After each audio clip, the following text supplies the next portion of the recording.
ಪೂಜ್ಯ ಶ್ರೀಗಳವರ ಪಾದಾರವಿಂದಗಳಿಗೆ ನಮಸ್ಕರಿಸುತ್ತಾ ಶ್ರೀ ತರಳಬಾಳು ಜಗದ್ಗುರು ವಿದ್ಯಾಸಂಸ್ಥೆ ಸಿರಿಗೆರೆ ಶ್ರೀ ತೆಲುಗುವಾಡ ಸಿದ್ಧಾ ಪ್ರೌಢಶಾಲೆಯಲ್ಲಿ ನಾನು ಶ್ರೀಮತಿ ಸುಜಾತಾ ಎಂಪಿ ಕನ್ನಡ ಶಿಕ್ಷಕಿಯಾಗಿ ಕೆಲಸವನ್ನು ನಿರ್ವಹಿಸುತ್ತಿದ್ದೇನೆ. ಪ್ರೀತಿಯ ವಿದ್ಯಾರ್ಥಿಗಳೇ, ಇಂದು ನಾವು 9ನೇ ತರಗತಿಗೆ ಸಂಬಂಧಿಸಿದಂತೆ ಪದ್ಯ ಪಾಠ 1 ಇದನ್ನು ಕುರಿತುಬಿಟ್ಟು ನಾವು ಇಂದು ಅಧ್ಯಯನವನ್ನ ಮಾಡೋಣ. ಪದ್ಯ ಪಾಠ 1 ಹೊಸ ಹಾಡು ಎಂಬ ಪದ್ಯವನ್ನ ಇಂದು ನಾವೇನ್ ಮಾಡೋಣ, ಅಧ್ಯಯನವನ್ನ ಮಾಡೋಣ. ಇದನ್ನು ಬರೆದಂತವರು ಕಯ್ಯಾರ ಕಿಂಗಣ್ಣ ರೈ. ಕಯ್ಯಾರ ಕಿಂಗಣ್ಣ ರೈ ಅವರು ಈ ಪದ್ಯವನ್ನ ಬರೆದಿದ್ದಾರೆ. ಈ ಹಾಡು ಎನ್ನುವಂಥದ್ದು ಪ್ರಕೃತಿಯ ಅವಿಭಾಜ್ಯ ಅಂಗವಾಗಿಬಿಟ್ಟಿದೆ. ಈಗ ನಮಗೆ ನಮ್ಮ ಭಾರತ ದೇಶ ಸುಮಾರು 400 ವರ್ಷಗಳ ಕಾಲ ಬ್ರಿಟಿಷರ ಒಂದು ಕಪಿಮುಷ್ಟಿಯಲ್ಲಿ ಇದ್ದಿರುವಂತದ್ದನ್ನ ನಾವು ನೋಡ್ತೀವಿ. ಸುಮಾರು 400 ವರ್ಷಗಳ ಕಾಲ ಬ್ರಿಟಿಷರು ನಮ್ಮ ಭಾರತವನ್ನ ತಮ್ಮ ಹಿಡಿತದೊಳಗೆ ಇರಿಸ್ಕೊಂಡ್ಬಿಟ್ಟು ತಮ್ಮದೇ ಆಗಿರುವಂತಹ ಒಂದು ದಬ್ಬಾಳಿಕೆ ಗುಲಾಮತನವನ್ನ ತೋರಿರುವಂತದ್ದನ್ನ ನಾವು ಏನ್ ಮಾಡ್ತೀವಪ್ಪ, ಓದ್ತೀವಿ. 400 ವರ್ಷಗಳ ಕಾಲ ಅವರು ನಮ್ಮನ್ನ ಏನ್ ಮಾಡಿದ್ರಪ್ಪ ಅಂದ್ರೆ ಗುಲಾಮರ ಹಾಗೆ ನೋಡ್ಕೊಂಡ್ರು. ಇದರಿಂದ ಸಾಕಷ್ಟು ಜನ ಹೋರಾಟಗಾರರು ಏನ್ ಮಾಡಿದ್ರಪ್ಪ, ಎಚ್ಚೆತ್ತುಕೊಂಡ್ರು. ನಮಗೆಲ್ಲ ನಮ್ಮ ಭಾರತೀಯರಿಗೆ ಏನ್ ಬೇಕು, ನಮಗೆ ಸ್ವಾತಂತ್ರ್ಯ ಬೇಕು. ಸ್ವಾತಂತ್ರ್ಯಕ್ಕಾಗಿ ನಾವೆಲ್ಲರೂ ಏನ್ ಮಾಡ್ಬೇಕು, ನಾವು ಹೋರಾಟವನ್ನ ಮಾಡಬೇಕು. ಇದಕ್ಕೆಲ್ಲರೂ ಎಚ್ಚೆತ್ತುಗೊಳ್ಬೇಕು ಅನ್ನೋ ದೃಷ್ಟಿಯಿಂದ ಸಾಕಷ್ಟು ಜನ ಕವಿಗಳು, ಸಾಹಿತಿಗಳು, ಮಹಾನ್ ವ್ಯಕ್ತಿಗಳು ತಮ್ಮದೇ ಆಗಿರುವಂತಹ ಬರಹಗಳ ಮೂಲಕ ಭಾರತೀಯರನ್ನ ಏನ್ ಮಾಡಿದ್ರು, ಎಚ್ಚೆತ್ತುಗೊಳಿಸಿದ್ರು. ಎಲ್ಲರೂ ಒಗ್ಗಟ್ಟಾಗಿ ಒಂದಾಗ್ಬಿಟ್ಟು ಏನ್ ಮಾಡ್ರಿ, ಹೋರಾಟಕ್ಕೆ ತೊಡಗಿರಿ. ನಮ್ಮ ಭಾರತ ದೇಶದ ಸ್ವಾತಂತ್ರ್ಯಕ್ಕಾಗಿ ಎಲ್ಲರ ಒಂದು ಏನಪ್ಪಾ ಐಕ್ಯತೆ ಒಗ್ಗಟ್ಟು ಇದ್ದಾಗ ಮಾತ್ರ ದೇಶ ಸ್ವಾತಂತ್ರ್ಯವನ್ನ ಪಡೆಯುವುದಕ್ಕೆ ಸಾಧ್ಯ ಅಂತ ಹೇಳ್ಬಿಟ್ಟು ತಮ್ಮ ಬರಹಗಳ ಮೂಲಕ ಎಚ್ಚೆತ್ತುಗೊಳಿಸಿದಾಗ ಅದರಲ್ಲಿ ಬಂಕಿಂ ಚಂದ್ರ ಚಟರ್ಜಿ ಅವರು ತಮ್ಮದೇ ಆಗಿರುವಂತಹ ಒಂದೇ ಮಾತರಂ ಎಂಬ ಗೀತೆಯನ್ನ ಬರೆದಿದ್ದಾರೆ. ಆ ಬರೆದಿರುವಂತಹ ಗೀತೆ ಜನರನ್ನ ಏನ್ ಮಾಡ್ತಿದ್ವು, ಹೋರಾಟಕ್ಕಾಗಿ ಹುರಿದುಂಬಿಸಿರುವಂತದ್ದನ್ನ ನಾವೇನ್ ಮಾಡ್ತೀವಿ, ಕಾಣ್ತೀವಿ. ಒಂದೇ ಮಾತರಂ ಸುಜಲಾಂ ಸುಫಲಾಂ ಮಲಯಜ ಶೀತಲಾಂ ಸಸ್ಯ ಶ್ಯಾಮಲಾಂ ಒಂದೇ ಮಾತರಂ ಅನ್ನುವಂತಹ ಈ ಹಾಡು ನಾವೆಲ್ಲ ಭಾರತೀಯರಿಗೆ ಒಬ್ಬಳೇ ತಾಯಿ. ನಾವೆಲ್ಲ ನಮ್ಮ ದೇಶದ ಸ್ವಾತಂತ್ರ್ಯಕ್ಕಾಗಿ ಏನ್ ಮಾಡ್ಬೇಕು, ನಾವು ಹೋರಾಟವನ್ನ ಮಾಡಬೇಕು ಅಂತ ಏನ್ ಮಾಡ್ತದ್ದು ಆ ಹಾಡು. ಆಮೇಲೆ ಏ ವತನ್ ಎನ್ನುವಂತಹ ಭಕ್ತಿ ಗೀತೆಗಳು ಜನರನ್ನ ಹೋರಾಟಕ್ಕೆ ಹುರಿದುಂಬಿಸಿರುವಂತದ್ದನ್ನ ನಾವೇನ್ ಮಾಡ್ತೀವಿ, ಕಾಣ್ತೀವಿ. ಈ ಹಾಡುಗಳು ಏನ್ ಮಾಡ್ತಾವಪ್ಪ ಅಂದ್ರೆ ತಮ್ಮದೇ ಆಗಿರುವಂತಹ ಭಾವನೆಗಳನ್ನ ವ್ಯಕ್ತಪಡಿಸುವಂತಹ ಸುಂದರವಾಗಿರುವ ಮಾಧ್ಯಮಗಳಾಗಿದ್ದಾವೆ. ವ್ಯಕ್ತಿ ತನ್ನ ಭಾವನೆಗಳನ್ನ ವ್ಯಕ್ತಪಡಿಸಬೇಕು ಅಂದ್ರೆ ಈ ಹಾಡುಗಳ ಮೂಲಕ ಏನ್ ಮಾಡ್ತಾನೆ, ಅಭಿವ್ಯಕ್ತಪಡಿಸ್ತಾನೆ. ಈ ಪ್ರಕೃತಿಯ ಕಣಗಳಲ್ಲೂ ಸಹ ಹಾಡು ತುಂಬಿಕೊಂಡಿರುವಂತದ್ದನ್ನ ನಾವೇನ್ ಮಾಡ್ತೀವಿ, ಕಾಣ್ತೀವಿ. ಅಲ್ಲದೆ ಜೀವನಕ್ಕೂ ಸಹ ಏನ್ ಮಾಡುತ್ತಿದ್ದು, ಸ್ಫೂರ್ತಿಯನ್ನ ನೀಡುತ್ತೆ. ಹಾಡನ್ನ ಹೇಳ್ಕೊಳ್ಳೋದ್ರಿಂದ ಮನುಷ್ಯನ ತನ್ನ ಜೀವನಕ್ಕೂ ಸಹ ಏನ್ ಮಾಡುತ್ತಿದ್ದು, ಸ್ಫೂರ್ತಿಯನ್ನ ನೀಡುವಂತದ್ದನ್ನ ನಾವು ಕಾಣ್ತೀವಿ. ಇದಕ್ಕೆ ಯಾವುದೇ ಒಂದು ಸೀಮಿತತೆ ಅನ್ನೋದು ಇಲ್ಲ. ಇಷ್ಟೇ ಹೇಳ್ಬೇಕು, ಹೀಗೆ ಇರಬೇಕು ಅನ್ನುವಂಥದ್ದು ಇಲ್ಲ. ಅಂದ್ರೆ ಯಾವ ಜಾತಿ, ಕುಲ, ಮತ, ಧರ್ಮ ಎಲ್ಲಾ ಯುಗಗಳನ್ನು ಸಹ ಇವನ್ನೆಲ್ಲಾ ಮೀರಿ ನಿಲ್ಲುವಂಥದ್ದು ಈ ಏನಾಗಿದೆ, ಹಾಡುಗಳಾಗಿದ್ದಾವೆ. ಯುದ್ಧ ಕ್ರಾಂತಿಯ ಸಂದರ್ಭದಲ್ಲೂ ಬಂದಿರುವಂತಹ ಹಾಡುಗಳನ್ನ ನಾವು ಕಾಣಬಹುದು. ಯುದ್ಧ ಮಾಡುವಂತಹ ಸಂದರ್ಭದಲ್ಲಿ ಹೋರಾಟಕ್ಕೆ ಈ ಹಾಡುಗಳು ಏನ್ ಮಾಡ್ತವೆ, ಸ್ಫೂರ್ತಿಯನ್ನ ನೀಡ್ತವೆ. ಎಷ್ಟೋ ಉದಾಹರಣೆಗಳನ್ನ ನಾವೇನ್ ಮಾಡ್ತೀವಿ, ಕಾಣ್ತೀವಿ. ಹೋರಾಟ ಮಾಡೋದಿಕ್ಕೆ ಅವ್ರಿಗೆ ಏನ್ ಮಾಡ್ತವೆ, ಪ್ರೋತ್ಸಾಹ, ಸ್ಫೂರ್ತಿಯನ್ನ ನೀಡುವಂತಹ ಹಾಡುಗಳನ್ನು ಸಹ ನಾವೇನ್ ಮಾಡ್ತೀವಿ, ಕಾಣ್ತೀವಿ. ಈ ಹಾಡುಗಳನ್ನ ಹೇಳ್ಕೊಳ್ಳೋದ್ರಿಂದ, ಈ ರೀತಿಯ ಹಾಡುಗಳನ್ನ ಹೇಳೋದ್ರಿಂದ ಇವೇನ್ ಮಾಡ್ತಾವಪ್ಪ ಅಂದ್ರೆ ಬದುಕನ್ನ ನಿತ್ಯ ನೂತನವಾಗಿಸುವ, ಜೀವನವನ್ನ ನಿತ್ಯ ನೂತನವಾಗಿಸುವಂತಹ ಹಾಗೂ ಹೊಸ ಚೈತನ್ಯವನ್ನ ಮೂಡಿಸುವ ಶಕ್ತಿ ಈ ಹಾಡುಗಳಿಗೆ ಇರುತ್ತೆ. ಈ ಹಾಡುಗಳು ಮನುಷ್ಯನಿಗೆ ಹೊಸ ಚೈತನ್ಯವನ್ನ ತುಂಬುತ್ತೆ. ಆಮೇಲೆ ಜಗತ್ತನ್ನೇ ಬೆಳಗಿಸುವಂತಹ ಒಂದು ಮನೋಭಾವವನ್ನ ವ್ಯಕ್ತಿಯಲ್ಲಿ ಒಂದು ಬದುಕಿನ ಗತಿಯನ್ನೇ ಗಟ್ಟಿಗೊಳಿಸುವಂತಹ ಒಂದು ಅಂಶಗಳು ಈ ಹಾಡುಗಳಲ್ಲಿ ಇರುತ್ತೆ ಅನ್ನೋದನ್ನ ಇಲ್ಲಿ ಏನ್ ಮಾಡ್ತಿದಾರಪ್ಪ ಕವಿ ಕಯ್ಯಾರ ಕಿಂಗಣ್ಣ ರೈ ಅವರು. ನಾವು ಹಾಡನ್ನ ರಚನೆ ಮಾಡಬೇಕು, ಆದ್ರೆ ಆ ಹಾಡುಗಳು ಏನಾಗಿರ್ಬೇಕಪ್ಪ ಅಂದ್ರೆ ಹೊಸ ಭಾವನೆಗಳಿಂದ ಕೂಡಿರಬೇಕು, ಹೊಸ ಜೀವದಿಂದ ಕೂಡಿರಬೇಕು. ನಾವು ಹೊಸ ಚೈತನ್ಯವನ್ನ ತುಂಬುವಂತಹ ಹಾಡುಗಳನ್ನ ನಾವೇನ್ ಮಾಡ್ಬೇಕಾಗಿದೆ, ಇಂದು ರಚನೆ ಮಾಡಬೇಕಾಗಿದೆ. ಹಾಡುಗಳು ಮನುಷ್ಯನಿಗೆ ಏನಪ್ಪಾ ಅಂದ್ರೆ ಭಾವನೆಗಳ ಅಭಿವ್ಯಕ್ತಿಗೆ ಒಂದು ಪೂರಕವಾಗಿರುವಂತಹ ಮಾಧ್ಯಮಗಳಾಗಿದ್ದಾವೆ.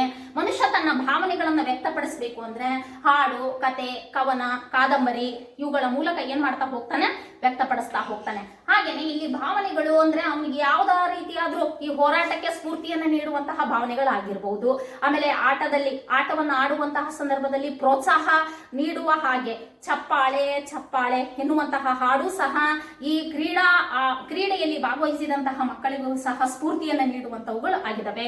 ಹಾಗೆ ಸೈನಿಕರಿಗಾಗಿ ಅವರು ಸಹ ಹೋರಾಟದಲ್ಲಿ ಅಂದ್ರೆ ಯುದ್ಧಕ್ಕೆ ಹೊರಡುವ ಸಂದರ್ಭದಲ್ಲಿ ಕೇಳುವಂತಹ ಹಾಡುಗಳು ಅವರು ಯುದ್ಧದಲ್ಲಿ ಜಯವನ್ನ ತಂದು ಬರಲಿ ಎನ್ನುವಂತಹ ಹಾಡುಗಳನ್ನು ಸಹ ನಾವೇನ್ ಮಾಡ್ತೀವಿ, ಕಾಣ್ತೀವಿ. ದುಃಖದಿಂದ ಕೂಡಿರುವ ಹಾಡುಗಳನ್ನ ಕಾಣ್ತೀವಿ. ಪ್ರೀತಿ ಪ್ರೇಮಕ್ಕೆ ಸಂಬಂಧಪಟ್ಟಂತಹ ಹಾಡುಗಳನ್ನು ಸಹ ನಾವೇನ್ ಮಾಡ್ತೀವಿ, ಕಾಣ್ತೀವಿ. ಈ ಹಾಡುಗಳು ಭಾವನೆಗಳ ಅಭಿವ್ಯಕ್ತಿಗೆ ಒಂದು ಸುಂದರವಾದ ಮಾಧ್ಯಮ. ಮತ್ತೆ ಹಾಡು ಪ್ರಕೃತಿಯ ಒಂದು ಅವಿಭಾಜ್ಯ ಅಂಗವಾಗಿದೆ. ಇದು ಪ್ರಕೃತಿಯ ಕಣಕಣಗಳಲ್ಲೂ ಸಹ ಏನಾಗಿದೆ, ಈ ಹಾಡು ಅನ್ನುವಂಥದ್ದು ತುಂಬಿಕೊಂಡಿದೆ. ಇದಕ್ಕಿಂತಿಷ್ಟೇ ಅನ್ನುವಂತಹ ಒಂದು ಸೀಮಿತತೆ ಅನ್ನುವಂಥದ್ದು ಇಲ್ಲ ಅಲ್ವಾ. ಈ ಹಾಡುಗಳನ್ನ ಯಾರು ಬೇಕಾದವ್ರು ಏನ್ ಮಾಡ್ಬೋದು, ರಚನೆ ಮಾಡ್ಬೋದು, ಹೇಳ್ಕೋಬಹುದು. ಈ ಹಾಡುಗಳನ್ನ ಹೇಳೋದ್ರಿಂದ ಸ್ಫೂರ್ತಿ ಸಿಗುತ್ತೆ. ಆಮೇಲೆ ಮತ್ತಿನ್ನೇನಪ್ಪಾ ಅಂದ್ರೆ ಇವು ನಮ್ಮ ಜೀವನವನ್ನ ನಿತ್ಯ ನೂತನವಾಗಿಸುತ್ತೆ, ಹೊಸ ಶಕ್ತಿಯನ್ನ ತುಂಬುತ್ತೆ. ಆಮೇಲೆ ಮತ್ತಿನ್ನೇನಪ್ಪಾ ಅಂದ್ರೆ ಹೊಸ ಶಕ್ತಿ ತುಂಬೋದಲ್ದೇನೆ ಜಗತ್ತನ್ನೇ ಬೆಳಗಿಸುವಂತಹ, ಬದುಕಿನ ಗತಿಯನ್ನೇ ಬದಲಿಸುವಂತಹ ಶಕ್ತಿ ಈ ಹಾಡುಗಳಿಗೆ ಇದೆ ಅನ್ನೋದನ್ನ ಈ ಪ್ರಸ್ತುತ ಪದ್ಯ ಅಂದ್ರೆ ಹೊಸ ಹಾಡು ಎಂಬ ಪದ್ಯದಲ್ಲಿ ಕಯ್ಯಾರ ಕಿಞ್ಞಣ್ಣ ರೈ ಅವರು ಸ್ವಾತಂತ್ರ್ಯ ಹೋರಾಟದ ಸಂದರ್ಭದಲ್ಲಿ ಹೇಳಿರುವಂತಹ, ರಚನೆ ಮಾಡಿರುವಂತಹ ಹಾಡು ಇದಾಗಿದೆ. ಹಾಗಾದ್ರೆ ನಾವು ಭಾರತೀಯರೆಲ್ಲರೂ ಯಾವ ರೀತಿಯ ಹಾಡನ್ನ ರಚನೆ ಮಾಡಬೇಕು? ಸ್ವಾತಂತ್ರ್ಯ ಏನೋ ಸಿಕ್ಕಾಯ್ತು, ನಮಗೆ ಸಿಕ್ಕಿರುವ ಸ್ವಾತಂತ್ರ್ಯದ ಅದರೊಳಗೆ ನಾವು ಮುಳುಗೋದ್ ಬೇಡ. ನಾವು ಸಹ ಸದಾ ಕಾಲ ಮತ್ತೆ ಹೊಸ ತರನಾದಂತಹ ಹೋರಾಟದಲ್ಲಿ ನಮ್ಮ ಮನಸ್ಸನ್ನ ತೊಡಗಿಸಿಕೊಳ್ಳೋಣ ಅನ್ನೋದನ್ನ ಇಲ್ಲಿ ಏನ್ ಮಾಡ್ತಾ ಇದಾರೆ, ಈ ಪದ್ಯದ ಮೂಲಕ ನಮಗೆ ತಿಳಿಸ್ತಾ ಇದಾರೆ. ಹಾಗಾದ್ರೆ ಈ ಪದ್ಯವನ್ನ ಬರೆದಂತವರು ಕಯ್ಯಾರ ಕಿಞ್ಞಣ್ಣ ರೈ ಅಂತ ಏನ್ ಮಾಡ್ತೀವಿ, ಇವರನ್ನ ಗುರುತಿಸ್ತೀವಿ. ಇವರ ಪರಿಚಯವನ್ನ ನಾವೇನ್ ಮಾಡೋಣ, ಈಗ ತಿಳ್ಕೊಳ್ಳೋಣ. ವಿದ್ಯಾರ್ಥಿಗಳೇ, ಪದ್ಯ ಪಾಠ 1 ಹೊಸ ಹಾಡು 9ನೇ ತರಗತಿಗೆ ಸಂಬಂಧಿಸಿದ ಮೊದಲನೇ ಪದ್ಯ. ಬರೆದಂತವರು ಕಯ್ಯಾರ ಕಿಞ್ಞಣ್ಣ ರೈ ಎನ್ನುವಂತಹ ಸಾಹಿತಿ. ಅಂದ್ರೆ ಶತಾಯುಷಿ, 100 ವರ್ಷಗಳ ಕಾಲ ಬದುಕಿ ಬಾಳಿದಂತಹ, ಸಾಹಿತ್ಯ ಕ್ಷೇತ್ರದಲ್ಲಿ ಸಾಕಷ್ಟು ಕೊಡುಗೆಯನ್ನ ನೀಡಿದಂತಹ ಒಬ್ಬ ಶ್ರೇಷ್ಠ ಕವಿ ಆಗಿದ್ದಾರೆ. ನೋಡ್ರಿ, ಇವರ ಪರಿಚಯವನ್ನ ನಾವೇನ್ ಮಾಡೋಣ, ನೋಡೋಣ. ಕಯ್ಯಾರ ಕಿಞ್ಞಣ್ಣ ರೈ ಅವರು ಕ್ರಿಸ್ತ ಶಕ 1915 ಕಾಸರಗೋಡು ಜಿಲ್ಲೆಯ ಕಯ್ಯಾರ ಗ್ರಾಮದವರು. ಈ ಕಯ್ಯಾರ ಕಿಞ್ಞಣ್ಣ ರೈ ಅವರ ಜನ್ಮ ಕಾಲ ಎಷ್ಟಪ್ಪ ಅಂದ್ರೆ ಕ್ರಿಸ್ತ ಶಕ 1915ರಿಂದ 2015ರವರೆಗೆ ಬದುಕಿ ಬಾಳಿದಂತಹ, 100 ವರ್ಷಗಳ ಕಾಲ ಬದುಕಿ ಬಾಳಿದಂತಹ ಶತಾಯುಷಿ ಕವಿ ಆಗಿದ್ದಾರೆ ಕಿಞ್ಞಣ್ಣ ರೈ ಅವರು. ಇವರ ಜನ್ಮ ಸ್ಥಳ ಯಾವ್ದಪ್ಪ? ಕಾಸರಗೋಡು ಜಿಲ್ಲೆಯ ಕಯ್ಯಾರ ಎಂಬ ಗ್ರಾಮ. ಕಾಸರಗೋಡು ಎಲ್ಲಿ ಬರುತ್ತಪ್ಪ ಅಂದ್ರೆ ಕೇರಳ ರಾಜ್ಯದ ಕಾಸರಗೋಡು ಎನ್ನುವ ಜಿಲ್ಲೆ ಒಳಗೆ ಕಯ್ಯಾರ ಎಂಬ ಗ್ರಾಮದೊಳಗೆ 1915ರಲ್ಲಿ ಈ ಕಯ್ಯಾರ ಕಿಞ್ಞಣ್ಣ ರೈ ಅವರ ಜನನ ಆಯಿತು. ಇಲ್ಲಿ ಏನಪ್ಪಾ ಅಂದ್ರೆ ಕಾಸರಗೋಡು, ಇಲ್ಲಿ ಕಾಸರಗೋಡಿನಲ್ಲಿ ಹೆಚ್ಚಿನ ಪ್ರಮಾಣದಲ್ಲಿ ಕನ್ನಡಿಗರು ಏನ್ ಮಾಡ್ತಾ ಇದಾರೆ, ವಾಸ ಮಾಡ್ತಾ ಇದಾರೆ. ಈ ಕನ್ನಡವನ್ನ ಮಾತನಾಡುವಂತಹ ಜನರು ಈ ಕಾಸರಗೋಡಿನಲ್ಲಿ ಇರೋದ್ರಿಂದ ಕಯ್ಯಾರ ಕಿಞ್ಞಣ್ಣ ರೈ ಅವರು ಏನ್ ಮಾಡಿದ್ರಪ್ಪ ಅಂದ್ರೆ ಈ ಕಾಸರಗೋಡು ಯಾವ ರಾಜ್ಯಕ್ಕೆ ಸೇರ್ಬೇಕು, ಕರ್ನಾಟಕಕ್ಕೆ ಸೇರ್ಬೇಕು ಅಂತ ಅನ್ಕೊಂಡ್ಬಿಟ್ಟು ಸುಮಾರು ಅವರ ಸಾಕಷ್ಟು ಹೋರಾಟವನ್ನ ಮಾಡಿದ್ರು. ಆ ಹೋರಾಟ ಏನಪ್ಪಾ ಅಂದ್ರೆ ಪ್ರತಿಫಲವನ್ನ ಪಡ್ಕೊಳ್ಳೋದಿಕ್ಕೆ ಸಾಧ್ಯ ಆಗ್ಲಿಲ್ಲ. ಯಾವ ಹೋರಾಟ? ಈ ಕಾಸರಗೋಡು ಕರ್ನಾಟಕಕ್ಕೆ ವಿಲೀನಗೊಳ್ಬೇಕು. ಯಾಕಪ್ಪ ಅಂತಂದ್ರೆ ಕನ್ನಡವನ್ನ ಮಾತನಾಡುವಂತಹ ಕನ್ನಡಿಗರು ಹೆಚ್ಚಿನ ಪ್ರಮಾಣದಲ್ಲಿ ಕಾಸರಗೋಡಿನಲ್ಲಿ ವಾಸ ಮಾಡ್ತಿದ್ದಾರೆ. ಆದ್ರೂ ಅಲ್ಲಿನ ಸರ್ಕಾರನೂ ಸಹ ಅವ್ರಿಗೆ ಏನ್ ಮಾಡಿದೆಯಪ್ಪ ಅಂದ್ರೆ ಅವ್ರಿಗೆ ಬೇಕಾಗುವಂತಹ ವ್ಯವಸ್ಥೆಯನ್ನ ಕಲ್ಪಿಸಿ ಕೊಟ್ಟಿರುವಂತದ್ದನ್ನ ನಾವೇನ್ ಮಾಡ್ತೀವಿ, ಕಾಣ್ತೀವಿ. ಹಾಗೆ ಇಲ್ಲಿ ಕಾಸರಗೋಡು ಕೇರಳ ರಾಜ್ಯದಲ್ಲಿದೆ. ಕೇರಳದಲ್ಲಿ ಸೇರ್ಕೊಂಡಿರುವ ಕಾಸರಗೋಡು ಜಿಲ್ಲೆಯ ಕಯ್ಯಾರ ಎಂಬ ಗ್ರಾಮದೊಳಗೆ 1915ರಲ್ಲಿ ಕಯ್ಯಾರ ಕಿಞ್ಞಣ್ಣ ರೈ ಅವರ ಜನನ ಆಯ್ತು. ಏನ್ ವೃತ್ತಿಯನ್ನ ಕೈಗೊಂಡಿದ್ರು ಕಿಞ್ಞಣ್ಣ ರೈ ಅವರು? ಏನ್ ವೃತ್ತಿ ಕೈಗೊಂಡಿದ್ರಪ್ಪ ಅಂದ್ರೆ ವೃತ್ತಿಯಿಂದ ಶಿಕ್ಷಕರಾಗಿದ್ರು, ಸಾಹಿತಿಗಳಾಗಿದ್ದಾರೆ, ಆಮೇಲೆ ಪತ್ರಿಕೋದ್ಯಮಿ ಹಾಗೂ ಸ್ವಾತಂತ್ರ್ಯ ಹೋರಾಟಗಾರರಾಗಿ ಹಲವಾರು ಕ್ಷೇತ್ರಗಳಲ್ಲಿ ಗುರುತಿಸಿಕೊಂಡಿದ್ದಾರೆ. ಇವರು ವೃತ್ತಿಯಿಂದ ಶಿಕ್ಷಕರಾಗಿದ್ದಾರೆ. ಶಿಕ್ಷಕ ವೃತ್ತಿಯನ್ನ ಕೈಗೊಂಡ್ರು ಕಿಞ್ಞಣ್ಣ ರೈ ಅವರು. ಶಿಕ್ಷಕ ವೃತ್ತಿಯನ್ನ ಕೈಗೊಂಡ್ರು.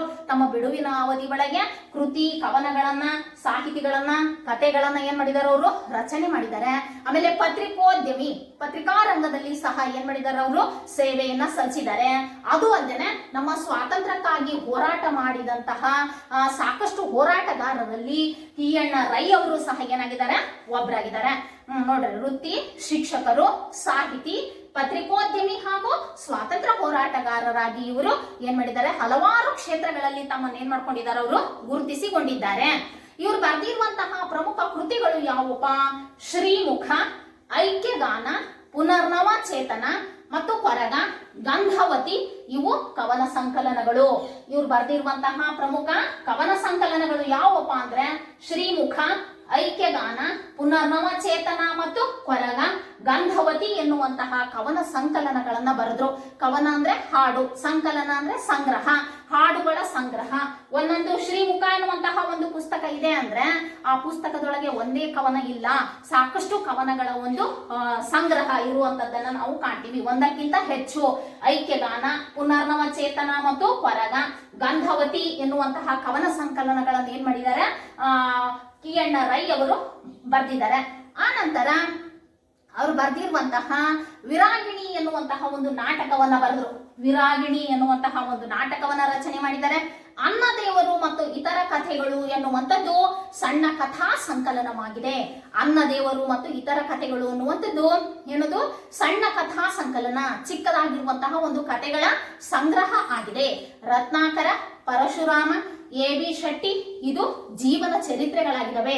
ಆ ವ್ಯಕ್ತಿಗಳನ್ನ ಕುರಿತುಬಿಟ್ಟು ಜೀವನ ಚರಿತ್ರೆಯನ್ನ ಏನ್ ಮಾಡಿದ್ದಾರೆ ಬರೆದಿದ್ದಾರೆ. ರತ್ನಾಕರ, ಪರಶುರಾಮ, ಎ.ಬಿ. ಶೆಟ್ಟಿ ಎಂಬ ವ್ಯಕ್ತಿಗಳನ್ನ ಕುರಿತುಬಿಟ್ಟು ಜೀವನ ಚರಿತ್ರೆಯನ್ನ ಟಿ.ಎನ್. ರೈ ಅವರು ಬರೆದ್ರು. ಆನಂತರ ದುಡಿತವೇ ನನ್ನ ದೇವರು ಎನ್ನುವಂತಹ ಒಂದು ಆತ್ಮಕಥೆಯನ್ನ ಬರೆದಿದ್ದಾರೆ. ದುಡಿತವೇ ನನ್ನ ದೇವರು ಎನ್ನುವ ಒಂದು ಆತ್ಮಕಥೆಯನ್ನ ಬರೆದ್ರು. ಆತ್ಮಕಥೆ ಅಂದ್ರೆ ಒಬ್ಬ ವ್ಯಕ್ತಿ ತಾನೇ ಬರೆದ ತನ್ನ ಜೀವನ ಚರಿತ್ರೆಯನ್ನ ನಾವೇನಂತ ಹೇಳ್ತೀವಪ್ಪ ಆತ್ಮಕಥೆ ಅಂತ ಕರಿತೀವಿ. ಹಂಗೆ ಇವ್ರು ಬರೆದಿರುವಂತಹ ಆತ್ಮಕಥೆ ದುಡಿತವೇ ನನ್ನ ದೇವರು ಎನ್ನುವ ಒಂದು ಆತ್ಮಕಥೆಯನ್ನ ಬರೆದ್ರು. ಗೋವಿಂದ ಪೈ ಸ್ಮೃತಿ ಕೃತಿ, ಗೋವಿಂದ ಪೈ ಅವರನ್ನ ಕುರಿತುಬಿಟ್ಟು ಸ್ಮೃತಿ ಒಂದು ಬಾರಿ ನೆನಪು ಮಾಡಿಕೊಳ್ಳುವಂತಹ ಒಂದು ಕೃತಿಯನ್ನ ಏನ್ ಮಾಡಿದ್ರು ಅವರು ರಚನೆ ಮಾಡಿದ್ದಾರೆ. ಸಾಹಿತ್ಯ ದೃಷ್ಟಿ ಇದು ವಿಮರ್ಶಾ ಕೃತಿ. ಪಂಚಮಿ ಅನುವಾದ ಕೃತಿ ಅಂದ್ರೆ ಬೇರೆ ಭಾಷೆಯಲ್ಲಿ ಇರುವಂತದ್ದನ್ನ ಕನ್ನಡ ಭಾಷೆಗೆ ಏನ್ ಮಾಡಿದ್ದಾರೆ ಅವರು ಅನುವಾದಗೊಳಿಸಿದ್ದಾರೆ. ಇಷ್ಟು ಯಾರು ಕಯ್ಯಾರ ಟಿ.ಎನ್. ರೈ ಅವರು ಬರೆದಿರುವಂತಹ ಪ್ರಮುಖ ಕೃತಿಗಳಾಗಿದ್ದಾವೆ. ಈ ಕೃತಿಗಳನ್ನ ಗುರುತಿಸಿಬಿಟ್ಟು ಸರ್ಕಾರ ಅವರ ಸಾಹಿತ್ಯ ಕೃಷಿಗಾಗಿ ಸಾಕಷ್ಟು ಪ್ರಶಸ್ತಿಗಳು ಸಹ ಏನಾಗಿದೆ ಲಭಿಸಿದೆ. ಏನೇನ್ ಪ್ರಶಸ್ತಿಗಳು ಸಿಕ್ತಪ್ಪ ಅವರಿಗೆ ಅಂದ್ರೆ 1969ರಲ್ಲಿ ಕರ್ನಾಟಕ ಸಾಹಿತ್ಯ ಅಕಾಡೆಮಿ ಪ್ರಶಸ್ತಿ ಲಭಿಸ್ತು. 2005ರಲ್ಲಿ ಆಳ್ವಾಸ್ ನುಡಿಸಿರಿ ಪ್ರಶಸ್ತಿಯನ್ನ ಏನ್ ಮಾಡಿದ್ದಾರೆ ಪಡ್ಕೊಂಡಿದ್ದಾರೆ. 2006ರಲ್ಲಿ ನಾಡೋಜ ಎನ್ನುವ ಪ್ರಶಸ್ತಿಯನ್ನು ಸಹ ಪಡ್ಕೊಂಡ್ರು. ಹಲವಾರು ಪ್ರಶಸ್ತಿಗಳು, ಇನ್ನೂ ಹಲವಾರು ಪ್ರಶಸ್ತಿಗಳು ಅವರು ಮಾಡಿರುವ ಸಾಧನೆಗೆ ಏನಪ್ಪಾ ಅಂದ್ರೆ ಪ್ರಶಸ್ತಿಗಳು ಅವರಿಗೆ ಲಭಿಸಿದೆ. ಇವರು ಮಂಗಳೂರಿನಲ್ಲಿ ನಡೆದ 66ನೆಯ ಅಖಿಲ ಭಾರತ ಕನ್ನಡ ಸಾಹಿತ್ಯ ಸಮ್ಮೇಳನದ ಅಧ್ಯಕ್ಷ ಪದವಿಯನ್ನು ಸಹ ಏನ್ ಮಾಡಿದ್ರು ಪಡ್ಕೊಂಡಿದ್ರು. ಇಷ್ಟು ಕಯ್ಯಾರ ಟಿ.ಎನ್. ರೈ ಅವರು ಬರೆದಿರುವ ಅವರ ಜನ್ಮಕಾಲ, ಜನ್ಮಸ್ಥಳ, ಅವರ ವೃತ್ತಿ, ಅವ್ರು ಬರೆದಿರುವ ಕೃತಿಗಳು, ಅವ್ರ ಕೃತಿಗಳಿಗೆ ಅನುಗುಣವಾಗಿ ಅವರಿಗೆ ಸಿಕ್ಕಿರುವಂತಹ ಪ್ರಶಸ್ತಿಗಳು ಆಯ್ತು. ಈ ಪ್ರಸ್ತುತ ಪದ್ಯ ಹೊಸ ಹಾಡು ಎಂಬ ಪದ್ಯ ಇದೆಯಲ್ಲ, ಈ ಪದ್ಯವನ್ನ ಯಾರು ಬರೆದಿರೋದು ಅವರೇ ಬರೆದಿರುವಂತಹ ಅಂದ್ರೆ ಟಿ.ಎನ್. ರೈ ಅವರೇ ಬರೆದಿರುವಂತಹ ಶತಮಾನದ ಗಾನ ಎನ್ನುವಂತಹ ಒಂದು ಕವನ ಸಂಕಲನದಿಂದ ಈ ಪ್ರಸ್ತುತ ಪದ್ಯವನ್ನ ಏನ್ ಮಾಡಲಾಗಿದೆ ಆಯ್ದುಕೊಳ್ಳಲಾಗಿದೆ. ಶತಮಾನದ ಗಾನ ಎನ್ನುವ ಒಂದು ಆಕರ ಗ್ರಂಥ ಶತಮಾನದ ಗಾನ ಎನ್ನುವ ಒಂದು ಆಕರ ಗ್ರಂಥ ಕೃತಿಯಿಂದ ಪ್ರಸ್ತುತ ಹೊಸ ಹಾಡು ಎಂಬ ಪದ್ಯವನ್ನ ಏನ್ ಮಾಡಲಾಗಿದೆ ಆಯ್ದುಕೊಳ್ಳಲಾಗಿದೆ. ಇಷ್ಟು ಕೃತಿಕಾರರ ಪರಿಚಯ ಆಯ್ತು. ಇಲ್ಲಿ ಯಾರು ಕವಿ ಬರೆದಿರೋರು ಕಯ್ಯಾರ ಟಿ.ಎನ್. ರೈ. ಅವರ ಜನ್ಮಕಾಲ 1900 ಕ್ರಿಸ್ತಶಕ 1915ರಿಂದ 2015ರವರೆಗೆ 100 ವರ್ಷಗಳ ಕಾಲ ಬದುಕಿ ಬಾಳಿದಂತಹ ಶತಾಯುಷಿ ಸಾಹಿತಿ ಕವಿಯಾಗಿದ್ದಾರೆ. ಇವರು ಜನಿಸಿದ ಎಲ್ಲಿ ಅಂದ್ರೆ ಕೇರಳ ರಾಜ್ಯದ ಕಾಸರಗೋಡು ಜಿಲ್ಲೆಯ ಕಯ್ಯಾರ ಎಂಬ ಗ್ರಾಮದೊಳಗೆ ಇವರ ಜನನ ಆಯಿತು. ಅಲ್ಲಿ ಹೆಚ್ಚಿನ ಪ್ರಮಾಣದಲ್ಲಿ ಕನ್ನಡಿಗರೇ ಆ ಕಾಸರಗೋಡಿನಲ್ಲಿ ವಾಸ ಮಾಡೋದ್ರಿಂದ ಸುಮಾರು ವರ್ಷಗಳ ಕಾಲ ಟಿ.ಎನ್. ರೈ ಅವರು ಈ ಕಾಸರಗೋಡನ್ನ ನಮ್ಮ ಕರ್ನಾಟಕ ರಾಜ್ಯಕ್ಕೆ ವಿಲೀನಗೊಳಿಸಬೇಕು ಅಂತ ಹೋರಾಟವನ್ನ ಮಾಡಿದ್ರು. ಆದ್ರೆ ಅವರ ಹೋರಾಟ ಏನಾಗ್ಲಿಲ್ಲ, ಫಲಿಸಲಿಲ್ಲ. ಫಲಿಸ್ಲಿಲ್ಲ, ಲಭಿಸ್ತಿಲ್ಲ. ಈಗಲೂ ಅಕಾಸರಗಳು ಕೇರಳ ರಾಜ್ಯದಲ್ಲೇ ಇರುವಂತದ್ದನ್ನ ನಾವು ಕಾಣ್ತೀವಿ. ಇವ್ರು ಬರೆದಿರುವಂತಹ ಪ್ರಮುಖ ಕೃತಿಗಳು ಯಾವಪ್ಪ? ಶ್ರೀಮುಖ, ಐಕ್ಯಗಾನ, ಪುನರ್ನವ ಚೇತನ ಮತ್ತು ಕೊರಗ, ಗಂಧವತಿ ಎನ್ನುವಂತಹ ಕವನ ಸಂಕಲನಗಳನ್ನು ಏನ್ ಮಾಡಿದ್ರು ಅವರು ಬರೆದ್ರು. ವಿರಾಗಿಣಿ ಎನ್ನುವಂತಹ ಒಂದು ನಾಟಕವನ್ನ ಬರೆದಿದ್ದಾರೆ. ಆಮೇಲೆ ಅನ್ನದೇವರು ಮತ್ತು ಇತರ ಕಥೆಗಳು ಅನ್ನುವಂಥದ್ದು ಒಂದು ಏನದು ಸಣ್ಣ ಕಥಾ ಸಂಕಲನ. ರತ್ನಾಕರ, ಪರಶುರಾಮ, ಎ.ಬಿ. ಶೆಟ್ಟಿ ಎನ್ನುವಂತಹ ಜೀವನ ಚರಿತ್ರೆಯನ್ನ ಬರೆದಿದ್ದಾರೆ. ದುಡಿತವೇ ನನ್ನ ದೇವರು ಎನ್ನುವಂಥದ್ದು ಅವರು ಬರೆದಿರುವಂತಹ ಆತ್ಮಕಥೆ. ದುಡಿತವೇ ನನ್ನ ದೇವರು ಅಂದ್ರೆ ಆತ್ಮಕಥೆ ಅಂದ್ರೆ ಒಬ್ಬ ವ್ಯಕ್ತಿ ತಾನೇ ಬರೆದ ತನ್ನ ಜೀವನ ಚರಿತ್ರೆಯನ್ನ ಆತ್ಮಕಥೆ ಅಂತ ಏನ್ ಮಾಡ್ಲಾಗುತ್ತೆ, ಕರೆಯಲಾಗುತ್ತೆ. ಗೋವಿಂದ ಪೈ ಎನ್ನುವಂಥದ್ದು ಸ್ಮೃತಿ ಕೃತಿ. ಸಾಹಿತ್ಯ ದೃಷ್ಟಿ ಎನ್ನುವಂಥದ್ದು ವಿಮರ್ಶಾ ಕೃತಿ. ಪಂಚಮಿ ಎನ್ನುವಂಥದ್ದು ಅನುವಾದಿತ ಕೃತಿಗಳನ್ನು ಸಹ ಏನ್ ಮಾಡಿದ್ರು, ಕಿಯಣ್ಣ ರೈ ಅವರು ರಚನೆ ಮಾಡಿದ್ರು. ಈ ಒಂದು ಪದ್ಯದ ಆಕರ ಗ್ರಂಥ ಯಾವುದಪ್ಪ ಅಂದ್ರೆ ಶತಮಾನದ ಗಾನ ಎನ್ನುವಂತಹ ಕಿಯಣ್ಣ ರೈ ಅವರು ಕರ್ನಾಟಕ ಏಕೀಕರಣಕ್ಕಾಗಿ ಹೋರಾಟ ಮಾಡುವಂತಹ ಸಂಪೂರ್ಣ ಚಿತ್ರಣ ಘಟನೆಯನ್ನ ಈ ಶತಮಾನದ ಗಾನ ಎನ್ನುವಂತಹ ಒಂದು ಕವನ ಸಂಕಲನ ನಮ್ಗೆ ಏನ್ ಮಾಡುತ್ತೆ, ತಿಳಿಸುತ್ತೆ. ಆ ಶತಮಾನದ ಗಾನ ಎನ್ನುವ ಕವನ ಸಂಕಲನದಿಂದ ಈ ಹೊಸ ಹಾಡು ಎಂಬ ಪದ್ಯವನ್ನ ಏನ್ ಮಾಡಲಾಗಿದೆ, ಆಯ್ದುಕೊಳ್ಳಲಾಗಿದೆ. ಹಾಗಾದ್ರೆ ಈ ಪದ್ಯದ ಆಶಯ ಭಾವ ಏನಿದೆ ನೋಡೋಣ. ಆಶಯ ಭಾವ ಇಲ್ಲಿ ಏನೋ ಕವಿ ನಮಗೆ ಹೇಳಕ್ ಹೊರಟಿದಾರಪ್ಪ ಈ ಪದ್ಯದಲ್ಲಿ. ಬದುಕಿಗೆ ಹೊಸ ತಿರುವನ್ನು ನೀಡಬಲ್ಲ, ಹೊಸ ಆಶಯವನ್ನು, ಜೀವನದ ಗತಿಯನ್ನು ಬದಲಿಸಿ ಹೊಸ ಹುರುಪನ್ನು ತುಂಬಬಲ್ಲ, ಹಳೆಯ ಮೌಢ್ಯವನ್ನು ಕಡಿದೊಗೆದು ಹೊಸ ಭಾವನೆಗಳನ್ನು ಸೃಜಿಸಬಲ್ಲ ಹೊಸ ಹಾಡನ್ನು ಹಾಡಬೇಕು. ನಮಗೀಗೇನೋ ಸ್ವಾತಂತ್ರ್ಯ ಸಿಕ್ಕಾಗ್ಬಿಟ್ಟಿದೆ. ಸಿಕ್ಕಿರುವಂತಹ ಸ್ವಾತಂತ್ರ್ಯ ನಾವು ಮಾತು ಉಳಿಸ್ಕೊಂಡು ಹೋಗ್ಬೇಕು ಮುಂದೆ ಅಂದ್ರೆ ನಮ್ಮ ಜೀವನಕ್ಕೆ ಹೊಸ ತಿರುವನ್ನು ನೀಡಬಲ್ಲ, ತಿರುವು ಬದಲಾವಣೆಯನ್ನ ನೀಡುವಂತಹ, ಹೊಸ ಆಶಯವನ್ನ ತರುವಂತಹ, ಜೀವನದ ಗತಿಯನ್ನ ಬದಲಿಸಿ ಹೊಸ ಹುರುಪನ್ನ ತುಂಬಬಲ್ಲ, ಹಳೆಯ ಮೌಢ್ಯಗಳನ್ನೆಲ್ಲ ತೆಗೆದು ಹಾಕ್ಬಿಟ್ಟು ಹೊಸ ಭಾವನೆಗಳನ್ನ ಸೃಜಿಸಬಲ್ಲಂತಹ ಹೊಸ ಹಾಡನ್ನ ನಾವೇನ್ ಮಾಡ್ಬೇಕಾಗಿದೆ, ರಚನೆ ಮಾಡ್ಬೇಕಾಗಿದೆ. ಆ ಹಾಡು ಎಲ್ಲರಲ್ಲೂ ಕ್ರಾಂತಿಯನ್ನ ಉಂಟು ಮಾಡಬೇಕು. ಕ್ರಾಂತಿ ಅಂದ್ರೆ ಆಂದೋಲನ, ಚಳುವಳಿ, ಬದಲಾವಣೆಯನ್ನ ಉಂಟು ಮಾಡುವಂತಿರಬೇಕು. ನಾವು ರಚನೆ ಮಾಡಿರುವಂತಹ ಹಾಡು ಎಲ್ಲರಲ್ಲೂ ಬದಲಾವಣೆ, ಆಂದೋಲನ ಇನ್ನು ಉಂಟು ಮಾಡುವಂತದ್ದಾಗಿರಬೇಕು. ಅದರ ಮಾರ್ಧನಿಗಳು, ಅದರ ಪ್ರತಿಧ್ವನಿಗಳು, ಆ ಹಾಡನ್ನ ನಾವು ರಚನೆ ಮಾಡ್ತೀವಲ್ಲ, ಆ ಪ್ರತಿಧ್ವನಿಗಳು ಭೂಮಿ ಮತ್ತು ಆಕಾಶದಲ್ಲೆಲ್ಲ ಏನಾಗಿರ್ಬೇಕು, ಅದು ತುಂಬಬೇಕು. ಎಲ್ಲ ಕೀಳಿರ್ಮೆಗಳನ್ನ ಕಡಿದೊಗಿಬೇಕು. ಕೀಳಿರ್ಮೆ ಅಂದ್ರೆ ಮೇಲು ಕೀಳು, ಜಾತಿ ಭೇದ ಭಾವ ಆಗಿರ್ಬಹುದು, ಬಡವ ಬಲ್ಲಿದ ಎನ್ನುವಂತಹ ಅಂಶಗಳನ್ನ ಆ ಹಾಡು ತೆಗೆದು ಹಾಕ್ಬೇಕದು.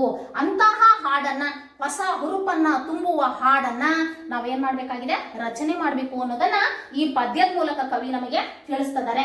ಇಂತಹ ಸ್ಫೂರ್ತಿಯ ಚಿಲುಮೆಯಾಗುವ ಹಾಡನ್ನ ನಾವೇನ್ ಮಾಡ್ಬೇಕು, ಹಾಡಬೇಕು. ಅದು ನಿತ್ಯ ನೂತನವಾಗಿರಬೇಕು ಅನ್ನುವಂಥದ್ದು ಈ ಒಂದು ಪದ್ಯದ ಆಶಯವಾಗಿದೆ. ಆ ಹಾಡು ನಿತ್ಯ ನೂತನ, ಸದಾ ಯಾವಾಗ್ಲೂ ಆ ಹಾಡು ಇರಬೇಕು.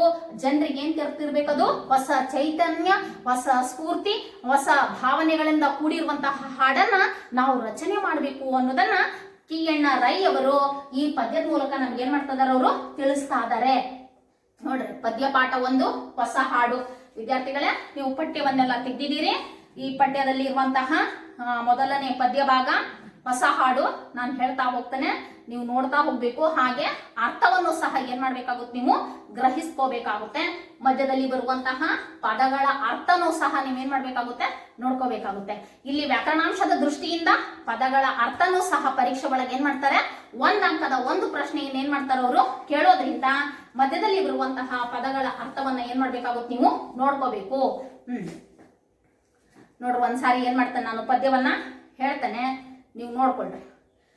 ನವಭಾವ ನವಜೀವ ನವಶಕ್ತಿ ತುಂಬಿಸುವ ಹಾಡೊಮ್ಮೆ ಹಾಡಬೇಕು.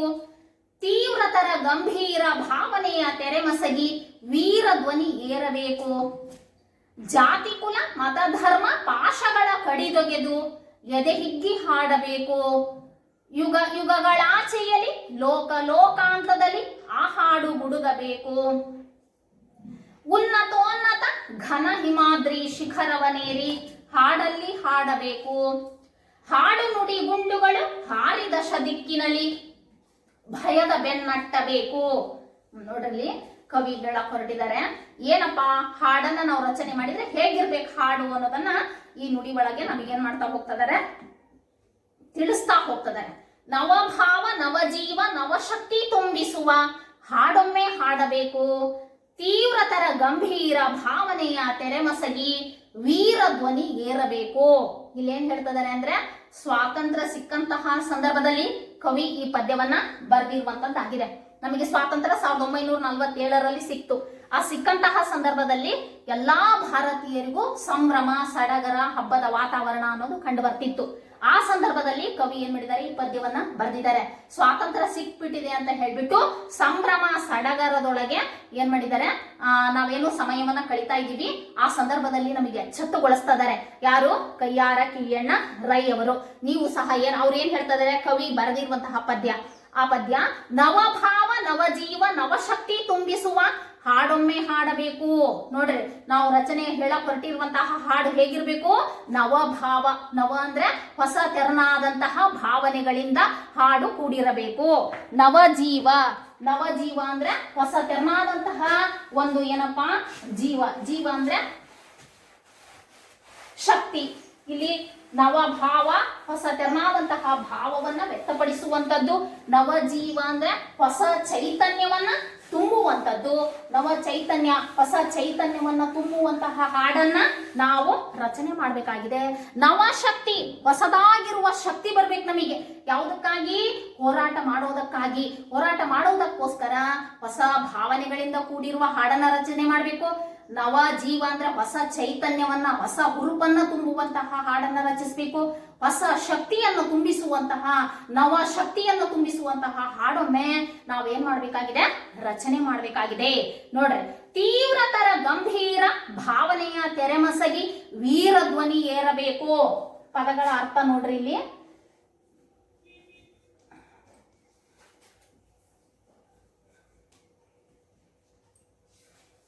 ತೀವ್ರ,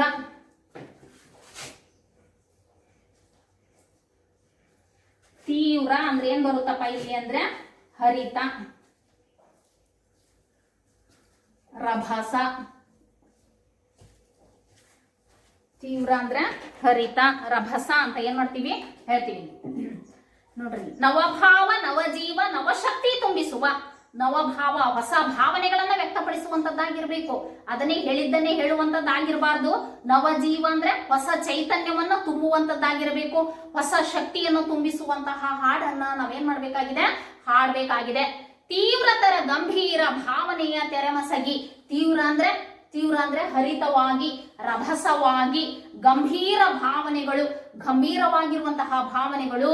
ತೆರೆಮಸಗಿ, ತೆರೆಮಸಗಿ, ತೆರೆ ಅಂದ್ರೆ ತರಂಗ, ಅಲೆ ಅಂತ ಕರಿತೀವಿ. ತೆರೆ ಅಂದ್ರೆ ತರಂಗ ಅಥವಾ ಅಲೆ ಅಂತ ಕರಿತೀವಿ. ಮತ್ತೆ ಮಸಗಿ ಅಂದ್ರೆ ಹರಡು, ಮಸಗಿ ಅಂದ್ರೆ ಹರಡು, ಹರಡು. ನಾವು ರಚನೆ ಮಾಡಿರುವಂತಹ ಹಾಡು ತೆರೆಗಳ ರೀತಿ ಏನಾಗಿರ್ಬೇಕದು, ಗಂಭೀರವಾಗಿ, ರಭಸವಾಗಿ, ಸಾಗರದೊಳಗೆ, ಸಮುದ್ರದೊಳಗೆ ಜೋರಾಗಿ ಬಂದು ಅಪ್ಪಳಿಸುವ ಅಲೆಗಳ ರೀತಿ ಒಳಗೆ ಆ ಹಾಡು ಸುತ್ತಮುತ್ತೆಲ್ಲ ಏನಾಗಬೇಕಾಗಿದೆ, ಹರಡಬೇಕಾಗಿದೆ. ಯಾವ ರೀತಿ? ವೀರ ಧ್ವನಿ. ವೀರ ಅಂದ್ರೆ ಶೂರ, ಶೌರ್ಯದ ಧ್ವನಿ ಎಲ್ಲಾ ಕಡೆಗೂ ಏನಾಗಬೇಕಾಗಿದೆ, ಅದು ಹರಡಬೇಕಾಗಿದೆ. ಅಂತಹ ಹಾಡನ್ನ ಏನ್ ಮಾಡ್ಬೇಕಾಗಿದೆ, ರಚನೆ ಮಾಡ್ಬೇಕಾಗಿದೆ. ಏನು? ತೀವ್ರತರ, ಅತ್ಯಂತ ಹರಿತವಾಗಿ, ರಭಸವಾಗಿ ಆ ಹಾಡು ಕೂಡಿರಬೇಕು. ಗಂಭೀರವಾಗಿರಬೇಕು, ಗಂಭೀರವಾದ ಭಾವನೆಗಳಿಂದ ಕೂಡಿರಬೇಕು. ತೆರೆ ಮಸಗಿ, ತೆರೆ ಅಂದ್ರೆ ಅಲೆಗಳ ರೀತಿ, ಮಸಗಿ ಹರಡಬೇಕು. ಅದು ಅಲೆಗಳ ರೀತಿ ಸುತ್ತಮುತ್ತೆಲ್ಲ ಏನಾಗ್ಬೇಕು, ಹರಡಬೇಕು. ವೀರ ಧ್ವನಿ ಏರಬೇಕು. ವೀರ ಧ್ವನಿ ಅಂದ್ರೆ ಶೌರ್ಯ, ಸಾಹಸ, ಹೋರಾಟಕ್ಕಾಗಿ ಧ್ವನಿ ಎತ್ತುತ್ತಾ ಇರಬೇಕು. ಅಂತಹ ಹಾಡನ್ನ ನಾವೇನ್ ಮಾಡ್ಬೇಕು, ರಚನೆ ಮಾಡ್ಬೇಕಾಗಿದೆ. ಸ್ವಾತಂತ್ರ್ಯದ ಸಂಭ್ರಮದಲ್ಲಿ ನೀವೆಲ್ಲ ಹಾಗೆ ಸಮಯವನ್ನ ಕಳೀತಾ ಇದ್ದೀರಿ. ಆದ್ರೆ ಹೊಸ ಹೊಸ ತೆರನಾದಂತಹ ಹಾಡುಗಳನ್ನ ಏನ್ ಮಾಡ್ರಿ, ನೀವು ಸೃಷ್ಟಿ ಮಾಡ್ರಿ, ರಚನೆ ಮಾಡ್ರಿ ಎನ್ನುವಂಥದ್ದು ಕವಿಯ ಇಲ್ಲಿ ಒಂದು ಮಾತನ್ನ ನಾವೇನ್ ಮಾಡ್ತಿದೀವಿ, ಕಾಣ್ತಾ ಇದ್ದೀವಿ. ಮತ್ತೆ ಮುಂದುವರೆದ್ಬಿಟ್ಟು ಏನ್ ಹೇಳ್ತದಾರ ನೋಡ್ರಿ. ಜಾತಿ ಕುಲ ಮತ ಧರ್ಮ ಪಾಶಗಳ ಕಡಿದೊಗೆದು ಎದೆ ಹಿಗ್ಗಿ ಹಾಡಬೇಕು. ಯುಗ ಯುಗಗಳಾಚೆಯಲ್ಲಿ ಲೋಕ ಲೋಕಾಂತದಲ್ಲಿ ಆ ಹಾಡು ಗುಡುಗಬೇಕು. ಮತ್ತಿನ್ನೇನ್ ಹೇಳ್ತಾರಪ್ಪ ಕವಿ ಇಲ್ಲಿ ಅಂದ್ರೆ, ಆ ಹಾಡು ಹೇಗಿರ್ಬೇಕಪ್ಪ ಅಂದ್ರೆ ಜಾತಿ ಕುಲ ಮತ ಧರ್ಮ ಜಾತಿ, ನಾವು ಊರೊಳಗೆ ಹಳ್ಳಿಗಳಲ್ಲಿ ನಗರಗಳಲ್ಲಿ ಜಾತೀಯತೆ ಮಾಡುವಂಥದ್ದನ್ನ ಕಾಣ್ತೀವಿ. ಕುಲ ಅದನ್ನ ನೋಡ್ತೀವಿ, ಯಾವ ವಂಶ, ಯಾವ ಕುಲ, ಯಾವ ಜಾತಿ ಅನ್ನೋದನ್ನ ಕಾಣ್ತೀವಿ. ಯಾವ ಧರ್ಮ, ಯಾವ ಮತ ಅನ್ನುವಂಥದ್ದನ್ನ ಕಾಣ್ತೀವಿ. ಅದು ನಾವು ರಚಿಸಲ್ಪಟ್ಟಿರುವಂತಹ ಹಾಡು ಜಾತಿ, ಕುಲ, ಮತ, ಧರ್ಮ ಎನ್ನುವ ಪಾಶಗಳ ಕಡಿದೊಗೆದು. ಪಾಶ ಅಂದ್ರೆ ಹಗ್ಗ,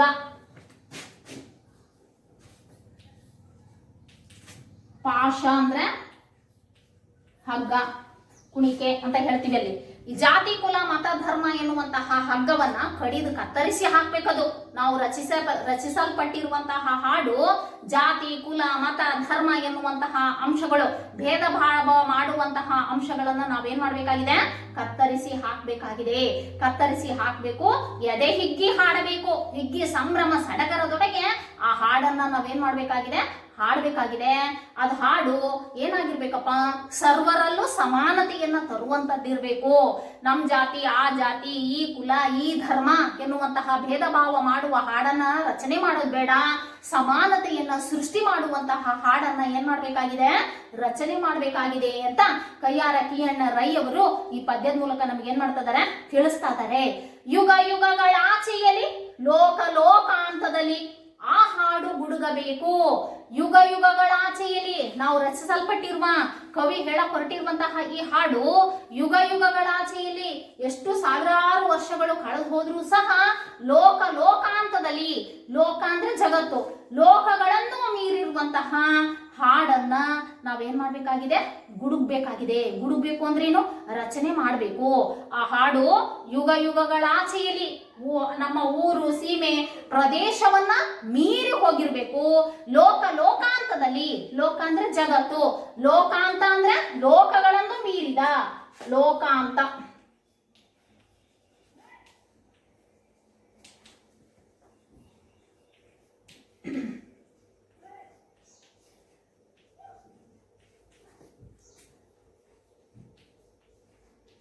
ಲೋಕಗಳನ್ನು ಮೀರಿದ, ಲೋಕಗಳನ್ನ ಮೀರಿರುವಂತಹ ಹಾಡನ್ನ ನಾವೇನ್ ಮಾಡ್ಬೇಕಾಗಿದೆ? ರಚನೆ ಮಾಡ್ಬೇಕಾಗಿದೆ, ರಚಿಸಬೇಕಾಗಿದೆ. ಎಲ್ಲರೂ ಎಚ್ಚೆತ್ತುಗೊಳ್ರಿ. ಸ್ವಾತಂತ್ರ್ಯ ಸಿಕ್ಕಿರುವ ಸಂಭ್ರಮದೊಳಗೆ ಸಮಯವನ್ನ ಕಳೆಯಬೇಡಿ. ನಿಮ್ಮದೇ ಆಗಿರುವಂತಹ ಹೊಸ ಹೊಸ ತೆರನಾದಂತಹ ಹೊಸ ಭಾವಗಳನ್ನು ಸೃಷ್ಟಿಸುವಂತಹ ಹೊಸ ಚೈತನ್ಯವನ್ನ, ಹೊಸ ಶಕ್ತಿಯನ್ನ ತುಂಬುವಂತಹ ಹಾಡನ್ನ ಏನ್ ಮಾಡ್ಬೇಕಾಗಿದೆ? ನಾವು ಹಾಡಬೇಕು. ಅಂತಹ ಹಾಡುಗಳನ್ನ ನಾವು ರಚಿಸಬೇಕು. ತೀವ್ರತರ ಗಂಭೀರ ಭಾವನೆಗಳು ಅದ್ರೊಳಗಡೆ ಸೇರಿರ್ಬೇಕು. ನಾವು ಹೇಳಲ್ಪಟ್ಟಿರುವಂತಹ ಆ ಭಾವನೆಗಳು ಏನಾಗಿರ್ಬೇಕಂತೆ? ಬಹಳ ಹರಿತವಾಗಿರ್ಬೇಕು, ರಭಸವಾಗಿರ್ಬೇಕು. ಯಾವ ರೀತಿ ಹರಿತ ಮತ್ತು ರಭಸವಾಗಿರ್ಬೇಕಪ್ಪ ಅಂದ್ರೆ, ಅದು ನೀರಿನ ಅಲೆಗಳು, ತೆರೆಗಳು ದಡಕ್ಕೆ ಬಂದು ಅಪ್ಪಳಿಸುವ ರೀತಿ ಒಳಗೆ ಎಲ್ಲಾ ಕಡೆಗೂ ಅದು ಏನಾಗಬೇಕಾಗಿದೆ? ನಮ್ಮ ಭಾವನೆಗಳು, ಹಾಡಿನ ರೂಪದಲ್ಲಿ ಹೊರಹೊಮ್ಮಿರುವ ಭಾವನೆಗಳು ಸುತ್ತಮುತ್ತ ಎಲ್ಲ ಕಡೆ ಹರಡಬೇಕು ಅನ್ನೋದನ್ನ ಕವಿ ಕಯ್ಯಾರ ಕಿಯಣ್ಣ ರೈ ಅವರು ಏನ್ ಮಾಡ್ತಾ ಇದಾರೆ? ಇಲ್ಲಿ ತಿಳಿಸ್ತಾ ಇದಾರೆ. ಅದು ವೀರ ಧ್ವನಿ ಏರಬೇಕು. ವೀರ ಧ್ವನಿ ಅಂದ್ರೆ ಏನಪ್ಪ? ವೀರ ಅಂದ್ರೆ ಶೂರ, ಶೌರ್ಯದ ಧ್ವನಿ. ಎಲ್ಲ ಕಡೆಗೂ ಹೋರಾಟಕ್ಕಾಗಿ ಸಿದ್ಧಗೊಂಡಿರುವಂತಹ ಧ್ವನಿ ಏರ್ಬೇಕು. ಅಂತಹ ಹಾಡನ್ನ ರಚನೆ ಮಾಡಬೇಕು ಅಂತ ಏನ್ ಮಾಡ್ತಿದಾರಲ್ಲಿ? ತಿಳಿಸ್ತಿದ್ದಾರೆ. ಮತ್ತಿನ್ನೇನ್ ಹೇಳ್ತಿದ್ದಾರೆ? ಜಾತಿ, ಕುಲ, ಮತ, ಧರ್ಮ ಪಾಶಗಳ ಕಡಿದೊಗೆದು ಅದ್ರೊಳಗಡೆ ಎಲ್ಲ ಸಮಾನತೆಯನ್ನ ಸಾರುವಂತಹ ಹಾಡನ್ನ ರಚನೆ ಮಾಡಬೇಕಾಗಿದೆ. ಜಾತಿ, ಕುಲ, ಮತ, ಧರ್ಮ ಎನ್ನುವಂತಹ ಪಾಶಗಳನ್ನ ಕಡಿದೊಗೆಯಬೇಕಾಗಿದೆ. ಪಾಶ ಅಂದ್ರೆ ಹಗ್ಗ ಅಂತ ಹೇಳ್ತೀವಿ. ಈ ಜಾತಿ, ಕುಲ, ಮತ, ಧರ್ಮ, ಪಾಶ ಎನ್ನುವ ಹಗ್ಗವನ್ನ ನಾವೇನ್ ಮಾಡ್ಬೇಕಾಗಿದೆ? ಕತ್ತರಿಸಬೇಕಾಗಿದೆ. ಎದೆ ಹಿಕ್ಕಿ ಹಾಡಬೇಕು. ಸಂಭ್ರಮ ಸಡಗರದಿಂದ ನಾವೇನ್ ಮಾಡ್ಬೇಕಾಗಿದೆ? ಹಾಡನ್ನ ಹೇಳ್ಬೇಕಾಗಿದೆ. ಸಮಾನತೆ ಇದ್ದಾಗ್ಲೇ ಹೋರಾಟ ಅನ್ನೋದು ಸಾಧ್ಯ. ಸಮಾನತೆ ಇಲ್ಲ ಅಂದ್ರೆ, ಅಲ್ಲಿ ಜಾತಿ, ಕುಲ, ಮತ, ಧರ್ಮ, ಮೇಲು ಕೀಳು ಎನ್ನುವ ಭೇದ ಭಾವ ಬಂತು ಅಂದ್ರೆ ಅಲ್ಲಿ ಒಗ್ಗಟ್ಟು ಇರೋದಕ್ಕೇನಿರಲ್ಲ, ಸಾಧ್ಯ ಇರಲ್ಲ. ಅದಕ್ಕೋಸ್ಕರ ಕವಿ ಏನ್ ಹೇಳ್ತಿದ್ದಾರೆ ಅಂದ್ರೆ, ಜಾತಿ, ಕುಲ, ಮತ, ಧರ್ಮ ಎನ್ನುವಂತಹ ಹಗ್ಗವನ್ನ ಏನ್ ಮಾಡ್ಬೇಕಾಗಿದೆ? ನಾವು ಕಡಿದೊಗೆಯಬೇಕಾಗಿದೆ, ಕತ್ತರಿಸಬೇಕಾಗಿದೆ. ಎದೆ ಹಿಗ್ಗಿ ಹಾಡನ್ನ ನಾವೇನ್ ಮಾಡ್ಬೇಕು? ಸಂಭ್ರಮ ಸಡಗರದಿಂದ ಹೇಳ್ಬೇಕಾಗಿದೆ ಅಂತ ಏನ್ ಮಾಡ್ತಿದ್ದಾರೆ? ಇಲ್ಲಿ ಹೇಳ್ತಾ ಇದ್ದಾರೆ. ಮುಂದೆ ನೋಡಿ, ಯುಗ ಯುಗಗಳ ಆಚೆಯಲ್ಲಿ ಆ ಹಾಡು ಅನ್ನೋದು ಬರೀ ಒಂದು ಕ್ಷಣಕ್ಕಷ್ಟೇ ಇರುವಂತದ್ದಲ್ಲ. ಸಾಕಷ್ಟು ನೂರಾರು ವರ್ಷಗಳು ಕಳೆದು ಹೋದ್ರೂ ಆ ಹಾಡು ಶಾಶ್ವತವಾಗಿರಬೇಕು. ಲೋಕ ಲೋಕಾಂತದಲ್ಲಿ, ಲೋಕ ಅಂದ್ರೆ ಜಗತ್ತು, ಆ ಜಗತ್ತಿನ ಅಂತ್ಯದವರೆಗೂ ಸಹ ಲೋಕಗಳನ್ನ ಮೀರಿರುವಂತಹ ಹಾಡನ್ನ ನಾವೇನ್ ಮಾಡ್ಬೇಕಾಗಿದೆ? ಗುಡುಗ್ಬೇಕಾಗಿದೆ ಅಂದ್ರೆ ಏನು? ಹಾಡನ್ನ ರಚಿಸಬೇಕಾಗಿದೆ ಅಂತ ಏನ್ ಮಾಡ್ತಿದ್ದಾರೆ? ಇಲ್ಲಿ ಕಯ್ಯಾರ ಕಿಯಣ್ಣ ರೈ ಅವರು ನಮಗೆ ತಿಳಿಸ್ತಾ ಇದ್ದಾರೆ. ಮುಂದೆ ನೋಡು, ಉನ್ನತೋನ್ನತ ಘನ ಹಿಮಾದ್ರಿ ಶಿಖರವನೇರಿ ಹಾಡಲ್ಲಿ ಹಾಡಬೇಕು. ಹಾಡು ನುಡಿ ಗುಂಡುಗಳು ಹಾರಿ ದಶ ದಿಕ್ಕಿನಲ್ಲಿ ಭಯದ ಬೆನ್ನಟ್ಟಬೇಕು. ನೋಡ್ರಿ, ಉನ್ನತೋನ್ನತ ನಮಗೇನಪ್ಪಾ ಅಂದ್ರೆ ನಮ್ಮ ಸ್ವಾತಂತ್ರ್ಯದ ಭಾವ, ಹೊಸ ಹಾಡು ಎಷ್ಟು ಮಹತ್ತರ ಮತ್ತು ಎತ್ತರವಾಗಿತ್ತು. ನಮ್ಮ ಸ್ವಾತಂತ್ರ್ಯದ ಸಂದರ್ಭದಲ್ಲಿ ಈ ರಚಿಸಲ್ಪಟ್ಟಿರುವಂತಹ ಹಾಡು ಎಷ್ಟು ಮಹತ್ತರ ಮತ್ತು ಅತ್ಯುನ್ನತವಾಗಿತ್ತಪ್ಪ ಅಂದ್ರೆ ಉನ್ನತೋನ್ನತ ಉನ್ನತೋನ್ನತ. ನೋಡ್ರಿ, ಉನ್ನತೋನ್ನತ ಅನ್ನುವಂತಹ ಒಂದು ಪದವಂತಲ್ವಾ, ಇಲ್ಲಿ ಉನ್ನತೋನ್ನತ ಎನ್ನುವಂಥದ್ದು ಸಂಧಿಗೆ ಒಂದು ಉದಾಹರಣೆ ಆಗಿದೆ. ಉನ್ನತೋನ್ನತ, ಉನ್ನತ ಪ್ಲಸ್ ಉನ್ನತ, ಉನ್ನತ ಪ್ಲಸ್ ಉನ್ನತ, ಉನ್ನತೋನ್ನತ.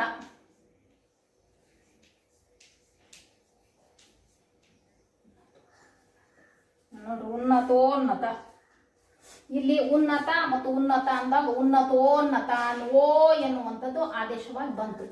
ಉನ್ನತ ಅಂದಾಗ ಸಂಧಿಯಾಗುವಾಗ ಆಕಾರಗಳಿಗೆ ಈ ಕಾರಗಳು ಪರವಾದರೆ ಎ ಕಾರವು, ಉ ಕಾರಗಳು ಪರವಾದರೆ ಸಂಧಿಯ ಗುಣಸಂಧಿಗೆ ಒಂದು ಉದಾಹರಣೆ ಆಗಿರುವಂಥದ್ದು. ಇಲ್ಲಿ ಎ ಓ ಅರ್ ಎನ್ನುವಂಥದ್ದು ಆದೇಶವಾಗಿ ಬಂತು ಅಂದ್ರೆ ಅದೇನಂತ ಕರಿತೀವಪ್ಪ ನಾವು ಅಂದ್ರೆ ಗುಣಸಂಧಿ ಅಂತ ಏನ್ ಮಾಡ್ತೀವಿ ಕರಿತೀವಿ. A O R, A O ಅರ್ಗಳು ಆದೇಶವಾಗಿ ಬಂತು ಅಂದ್ರೆ ನಾವೇನಂತ ಗುರುತಿಸ್ತೀವಿ, ಅದನ್ನ ಗುಣಸಂಧಿ ಅಂತ ಕರಿತೀವಿ. ಉನ್ನತೋನ್ನತ ಅನ್ನುವಂಥದ್ದು ಒಂದು ಪದ ಬಂದಿರೋದ್ರಿಂದ ಉನ್ನತ ಪ್ಲಸ್ ಉನ್ನತ ಬಿಡಿಸಿ ಬರೆಯುವಂತಹ ಸಂದರ್ಭದಲ್ಲಿ ಇಲ್ಲಿ ಮೊದಲಿಗೆ ಬರುವ ಪದವನ್ನ ಪೂರ್ವ ಪದ ಅಂತ ಕರಿತೀವಿ, ಎರಡನೇ ಪದವನ್ನ ಉತ್ತರ ಪದ ಅಂತ ಕರಿತೀವಿ. ಪದಗಳನ್ನ ಬಿಡಿಸಿ ಬರೆದಾಗ ಪದದ ಮೂಲ ಅರ್ಥ ಏನಾಗಬಾರ್ದಲ್ಲಿ ತಪ್ಪದೇ ಇರೋ ರೀತಿ ಒಳಗೆ ಪದಗಳನ್ನ ಏನ್ ಮಾಡ್ಬೇಕಾಗುತ್ತೆ, ಬಿಡಿಸ್ಬಿಟ್ಟು ಬರೀಬೇಕಾಗುತ್ತೆ. ಅಂದ್ರೆ ಉನ್ನತ ಪ್ಲಸ್ ಉನ್ನತ, ಉನ್ನತೋನ್ನತ ಸಂಧಿ ಆಗುವಾಗ ಇಲ್ಲಿ ಏನೇನಪ್ಪಾ ಅಂದ್ರೆ ಅದು ಸಂಧಿ ಆಗುವಾಗ ಆ ಕಾರಗಳಿಗೆ ಈ ಕಾರಗಳು ಪರವಾದರೆ ಎ ಕಾರವು, ಉ ಕಾರಗಳಿಗೆ ಓ ಪರವಾದರೆ ಓ ಕಾರವು, ರು ಪರವಾದರೆ ಅರ್ ಕಾರವು ಆದೇಶವಾಗಿ ಬಂತು ಅಂದ್ರೆ ಅದೇನಂತ ಹೇಳ್ತೀವಿ ನಾವು ಗುಣಸಂಧಿ ಅಂತ ಕರಿತೀವಿ. ಇಲ್ಲಿ ಉನ್ನತೋ ಅಂತ ಬಂದಾಗ ಓ ಕಾರ ಏನಾಗುತ್ತೆ ಇಲ್ಲಿ ಆದೇಶವಾಗಿ ಬರುತ್ತೆ, ಅದಕ್ಕೋಸ್ಕರ ಅದನ್ನ ಗುಣಸಂಧಿ ಅಂತ ಏನ್ ಮಾಡ್ತೀವಿ ಗುರುತಿಸ್ತೀವಿ. ನೀವು ಸಂಧಿಗಳ ಬಗ್ಗೆ ತಿಳ್ಕೊಳ್ಳುವಂತಹ ಸಂದರ್ಭದಲ್ಲಿ ಇದ್ರ ಬಗ್ಗೆ ವಿವರಣೆಯನ್ನ ತಿಳ್ಕೊಳ್ಳೋದಕ್ಕೆ ಸಾಧ್ಯ. ಇಲ್ಲಿ ಮುಖ್ಯವಾಗಿ ಏನಪ್ಪಾ ಅಂದ್ರೆ ಈಗಾಗಲೇ ನೀವು ಕನ್ನಡ ಸಂಧಿಗಳ ಬಗ್ಗೆ 8ನೇ ತರಗತಿಯಲ್ಲಿ ಅಧ್ಯಯನ ಮಾಡಿದ್ದೀರಾ. ಲೋಪ ಸಂಧಿ, ಆಗಮ ಸಂಧಿ, ಆದೇಶ ಸಂಧಿಗಳ ಬಗ್ಗೆ 8ನೇ ತರಗತಿಯಲ್ಲಿ ಅಧ್ಯಯನ ಮಾಡಿದ್ದೀರಿ. ಇನ್ನು 9ನೇ ತರಗತಿ ಒಳಗೆ ಇಲ್ಲಿ ಸಂಧಿಗಳಲ್ಲಿ ಮುಖ್ಯವಾಗಿ ಸಂಸ್ಕೃತ ಸ್ವರ ಸಂಧಿಗಳು, ಸಂಸ್ಕೃತ ವ್ಯಂಜನ ಸಂಧಿಗಳು ಅಂತ ತಿಳ್ಕೊಳ್ಳೋದಿಕ್ಕೆ ಸಾಧ್ಯ. ಸಂಸ್ಕೃತ ಸ್ವರ ಸಂಧಿಗಳು ಸವರ್ಣ ದೀರ್ಘ ಸಂಧಿ, ಗುಣ ಸಂಧಿ, ವೃತ್ತಿ ಸಂಧಿ, ಎಂಡ್ ಸಂಧಿ ಅಂತ ಏನ್ ಮಾಡ್ತೀವಿ 4ಅನ್ನ ನಾವು ಗುರುತಿಸ್ತೀವಿ. ಆ ಸಂಸ್ಕೃತ ಸ್ವರ ಸಂಧಿಗಳಲ್ಲಿ ಈ ಗುಣ ಸಂಧಿನೂ ಸಹ ಏನಾಗಿದೆ ಇಲ್ಲಿ ಒಂದಾಗಿದೆ. ಉನ್ನತೋನ್ನತ ಅನ್ನುವಂಥದ್ದು ಗುಣಸಂಧಿಗೆ ಉದಾಹರಣೆಯಾಗಿದೆ. ನೋಡ್ರಿ, ಅದು ಇಲ್ಲಿ ಯಾಕೆ ಅಂದ್ರೆ ಉನ್ನತೋನ್ನತ ಘನ ಹಿಮಾದ್ರಿ ಶಿಖರವನೇರಿ ಹಾಡಲ್ಲಿ ಹಾಡಬೇಕು. ಉನ್ನತೋನ್ನತ ನಮ್ಮ ಸ್ವಾತಂತ್ರ್ಯ ಭಾವದ ಹೊಸ ಹಾಡು, ನಮ್ಮ ಸ್ವಾತಂತ್ರ್ಯ ಭಾವದ ಹೊಸ ಹಾಡು ಎಷ್ಟು ಮಹತ್ತರ ಮತ್ತು ಎತ್ತರ ಸ್ಥಾನಕ್ಕೆ ಏರ್ಬೇಕಪ್ಪ ಅಂದ್ರೆ ಹಿಮಾದ್ರಿ, ಹಿಮಾದ್ರಿ ಅಂದ್ರೆ ಹಿಮ ಪರ್ವತ.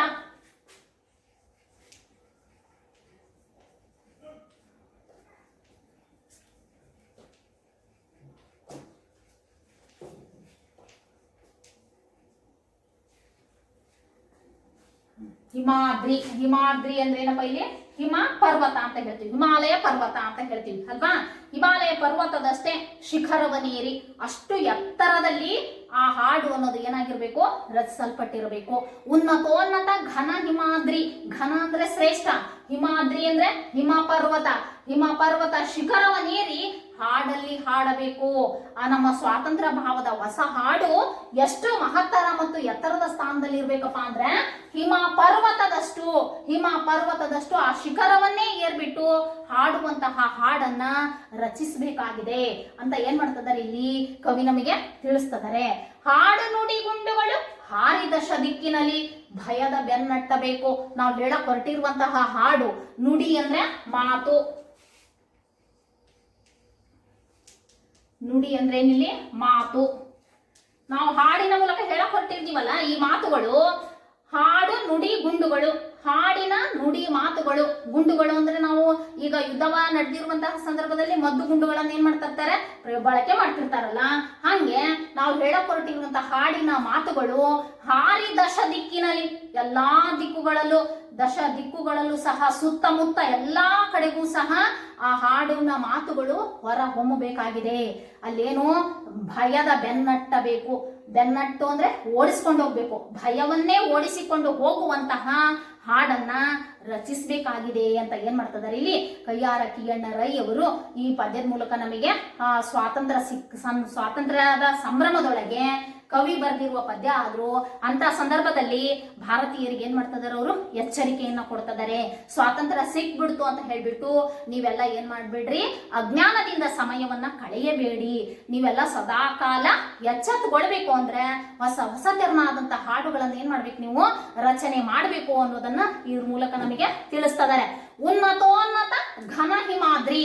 ನೋಡ್ರಿ, ನಮ್ಮ ಸ್ವಾತಂತ್ರ್ಯ ಭಾವದ ಹೊಸ ಹಾಡು ಎಷ್ಟು ಮಹತ್ತರ ಮತ್ತೆ ಎತ್ತರ, ಎಷ್ಟು ಮಹತ್ತರ ಮತ್ತು ಎತ್ತರ ಸ್ಥಾನಕ್ಕೆ ಏರ್ಬೇಕಪ್ಪ ಅಂದ್ರೆ ಹಿಮಾಲಯ ಪರ್ವತದಷ್ಟು ಎತ್ತರಕ್ಕಿರ್ಬೇಕು. ಅಲ್ಲಿನೂ ಸಹ ಹಾಡನ್ನ ಹೇಳುವಂತಿರ್ಬೇಕು. ಅಂದ್ರೆ ಅಷ್ಟು ಎತ್ತರವಾಗಿರ್ಬೇಕು ನಮ್ಮ ಹಾಡು. ನಾವು ಹಾಡನ್ನ ಹೇಳಿದಾಗ ನಮ್ಮ ಹಾಡಿನ ಮಾತುಗಳು ದಶ ದಿಕ್ಕಿಗೂ ಹಾರಾಟವನ್ನ ಮಾಡ್ತಾ ಇರ್ಬೇಕು. ದಶ ದಿಕ್ಕು ಅಂದ್ರೆ ಇಲ್ಲಿ ಸುತ್ತಮುತ್ತ ಎಲ್ಲಾ ಕಡೆಗೂ ಅಂತ ಅರ್ಥ. 4 ಮುಖ್ಯ ದಿಕ್ಕುಗಳು, 4 ಉಪ ದಿಕ್ಕುಗಳು, ಮತ್ತೆ ಮೇಲೆ ಕೆಳಗೆ, ಇವುಗಳನ್ನ ನಾವೇನಂತ ಹೇಳ್ತೀವಪ್ಪ, ದಶ ದಿಕ್ಕು ಅಂತ ಗುರುತಿಸ್ತೀವಿ ಅಲ್ವಾ. ಈ ತರನಾಗಿ ಈ ದಶ ದಿಕ್ಕಿನಲ್ಲಿ ಈ ಹಾಡು ಅನ್ನೋದು ಮೊಳಗಬೇಕಾಗಿದೆ. ಅಲ್ಲಿ ಭಯದ ಬೆನ್ನಟ್ಟಬೇಕು, ಭಯವನ್ನ ಹೋಗ್ಲಾಡಿಸ್ಬೇಕು. ಬೆನ್ನಟ್ಟು ಅಂದ್ರೆ ಇಲ್ಲಿ ಓಡಿಸಿಕೊಂಡು ಹೋಗು, ಬೆನ್ನಟ್ಟು.